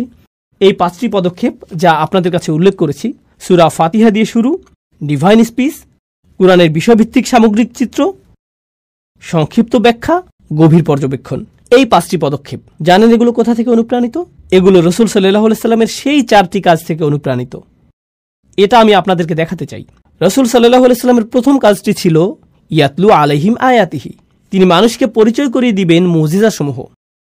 তিনি মানুষকে পরিচয় করিয়ে দিবেন আল্লাহর বিস্ময়কর বাণী, যা তাদের রাজার সামনে তাদেরকে বিনয়াবনত করে। ফাতিহা সিরিজ এবং ডিভাইন স্পিচ সিরিজ তৈরির পেছনে আসলে এই চিন্তাটি ছিল চালিকা শক্তি। আপনি এই 2টি সিরিজের মধ্য দিয়ে যাবেন, কারণ এর মাধ্যমে আমরা আপনাকে ইয়াতলু আলাইহিম আয়াতিহি এই আয়াতটির কিছুটা স্বাদ দিতে চাই। এটাই রাসূল সাল্লাল্লাহু আলাইহি সাল্লামের প্রথম কাজ। রাসূল সাল্লাল্লাহু আলাইহি সাল্লামের দ্বিতীয় কাজটি ছিল ওয়ায়ুযাক্কিহিম, অর্থাৎ তিনি তাদেরকে পরিচ্ছন্ন করেন, তিনি তাদেরকে পরিশুদ্ধ করেন। কিভাবে তিনি তাদেরকে পরিশুদ্ধ করেন? অবিরত, নিয়মিত স্মরণের মাধ্যমে। কোরআনের বিষয়ভিত্তিক সামগ্রিক চিত্র এবং সংক্ষিপ্ত ব্যাখ্যা, এগুলোর মাধ্যমে আমরা কি আশা করছি? নিয়মিত স্মরণ। এটা এমন একটা মাধ্যম যার দ্বারা আমরা আশা করছি আপনার হৃদয় পরিশুদ্ধ হবে, আপনার মন পরিশুদ্ধ হবে। আপনি প্রতিদিন 15-20 মিনিট গাড়িতে বসে শুনতে থাকবেন, আর এর মাধ্যমে এমন উপদেশ পাবেন যা আপনাকে সারাদিন পথ নির্দেশ করবে। আপনি ক্রমশ আপনার জীবনে কোরআনের ছোঁয়া অনুভব করতে থাকবেন, কারণ আপনি অবিরত দৈনিক ডোজ নিচ্ছেন। আমি আসলে আশা করছি না যে আপনি এর জন্য কাগজ কলম নিয়ে বসবেন। আমি চাই যে আপনি শুধু শুনুন, এটাই যথেষ্ট। এর নিজেরই একটা পরিশুদ্ধকারী প্রভাব রয়েছে। আপনি যদি রাসূল সাল্লাল্লাহু আলাইহি সাল্লামের কাজগুলো লক্ষ্য করেন, সেগুলো ছিল ইয়াতলু আলাইহিম আয়াতিহি, এটা হলো ফাতিহা এবং ডিভাইন স্পিচ। ওয়ায়ুযাক্কিহিম, অর্থাৎ তিনি তাদেরকে পরিশুদ্ধ করেন। আমাদের আশা যে পরিশুদ্ধকরণ হবে কোরআনের বিষয়ভিত্তিক সামগ্রিক চিত্র এবং সংক্ষিপ্ত ব্যাখ্যার অবিরত স্মরণের মাধ্যমে। এরপরে রাসূল সাল্লাল্লাহু আলাইহি সাল্লামকে আরও যে কাজ দেয়া হয়েছিল তা হলো তিনি তাদেরকে আইন এবং বিজ্ঞতা শিক্ষা দেন। আর শিক্ষা বলতে বোঝায় যখন আপনি একজন ছাত্র এবং আপনার জন্য রয়েছে একজন শিক্ষক, এই বিষয়টির গভীরতা আরও বেশি, এটি আরও বেশি মনোনিবেশ দাবি করে। এখন আপনাকে কাগজ কলম নিয়ে বসতে হবে, আর এজন্যই আমরা তৈরি করেছি গভীর পর্যবেক্ষণ কোর্সটি। গভীর পর্যবেক্ষণ কোর্সটি হলো কোরআনের গভীরে দৃষ্টি দেয়া, যাতে আমরা আইন কানুন শিখতে পারি এবং আমাদের সর্বোচ্চ চেষ্টা দিয়ে কোরআন থেকে বিজ্ঞতা শিখতে পারি। কোরআনে বর্ণিত এই প্রক্রিয়াটিকে আমি আপনাদের সবাইকে অনুসরণের পরামর্শ দিচ্ছি। এই মুহূর্তে আমি আপনাদের সাথে অনলাইনে কথা বলছি, হয়তো আমাদের মাঝে হাজার হাজার মাইল দূরত্ব, কিন্তু কল্পনা করুন এখন আমি আপনার সামনে বসে আছি। আমি আসলেই আপনার কল্যাণ কামনা করি। আপনি যদি ব্যক্তিগতভাবে আমার কাছে আসেন, যদি আপনার সাথে আমার দেখা হয়ে যায় কোনো এয়ারপোর্টে অথবা রেস্টুরেন্টে, আর আপনি জিজ্ঞেস করেন, ওস্তাদ আমি কিভাবে কোরআন অধ্যয়ন করব, তখন এই একই পরামর্শ আমি আপনাকে দিব। আপনার প্রতি এটাই আমার ব্যক্তিগত পরামর্শ। এর জন্য একেবারে শত শত ঘন্টা ব্যয় করার প্রয়োজন নেই। না, আমি শুধু চাই অল্প অল্প করে প্রচেষ্টা করা। আমাদের রাসূল সাল্লাল্লাহু আলাইহি সাল্লাম বলেছেন, খয়রুল উমুরি আদওয়ামুহা ওয়া ইন কাল্লা, অর্থাৎ সর্বোত্তম কাজ হলো সেগুলো যা নিয়মিত করা হয়। এটাই আমাদের কাছে চাওয়া হয়েছে। যদি কোরআনের পথে এই পথ চলাতে আমার মৃত্যু হয়, আমি সফল হয়ে গিয়েছি। এটাই আমার কাছে গুরুত্বপূর্ণ, এটাই আমি আপনার জন্যও চাই। তো যদি আপনি আমার পরামর্শে আস্থা রাখেন, আমি চাই যে আপনি এই পথ চলায় সামিল হন। বাইয়েনা টিভির ওয়েবসাইটে যান, আজই সাইন আপ করুন। 2 সপ্তাহের জন্য ফ্রি সাবস্ক্রিপশন ব্যবস্থা রয়েছে, যাতে আপনি একটি ধারণা পেতে পারেন। আলোচনা শোনা শুরু করে দিন। প্রতিজ্ঞা করুন যে সকালে যাতায়াতের সময় অথবা বিকেলে অথবা রাতে ঘুমানোর আগে আপনি আপনার প্রতিদিনের ডোজটি নেবেন, অল্প অল্প করে, অল্প অল্প করে, অল্প অল্প করে। আপনারা হয়তো জানেন না যে ইউটিউবে আমার হাজারো ভিডিও রয়েছে। আমি কথা বেশি বলি, আমার মা আমার সম্পর্কে এমনটাই বলেন। আমার হাজারো ভিডিও রয়েছে বিভিন্ন জায়গায়। হ্যাঁ, তা আছে ঠিক, কিন্তু সেগুলো বিক্ষিপ্ত আকারে আছে। কিন্তু এটি হলো পরিকল্পিত অধ্যয়ন। এটা এরকম যেন কোরআন অধ্যয়নের জন্য আপনি আমাকে টিউটর হিসেবে পেয়েছেন। তো আমি এবং আমার সহকর্মীরা আশা করব কোরআনের এই পথ চলায় আপনিও শামিল হবেন, এবং আমি আন্তরিকভাবে আপনাদের জন্য দোয়া করি যে আপনাদের প্রত্যেকেই যাতে এই পথ চলায় সফল হতে পারেন, যাতে আমি এবং আপনি এই পথ চলায় অলসতা না দেখাই, যাতে আল্লাহ আমাদেরকে রিজিক প্রদান করেন এবং আমাদের জীবনের সৌন্দর্য, কল্যাণ এবং বারাকা দান করেন, আমাদেরকে, আমাদের সন্তানদেরকে এবং আমাদের প্রিয়জনদেরকে, আমাদের আশেপাশের মানুষেরা যাতে অনুপ্রাণিত হতে পারে সেই আলোর দ্বারা যা আমরা অবিরত আল্লাহর কিতাব থেকে লাভ করতে থাকব। এগুলো বানানোর পেছনে আমার উদ্দেশ্য ছিল আল্লাহর সন্তুষ্টি অর্জন। আপনার উদ্দেশ্য হওয়া উচিত তাকে সন্তুষ্ট করা, তার বাণীর সাথে সম্পর্ক স্থাপনের মাধ্যমে।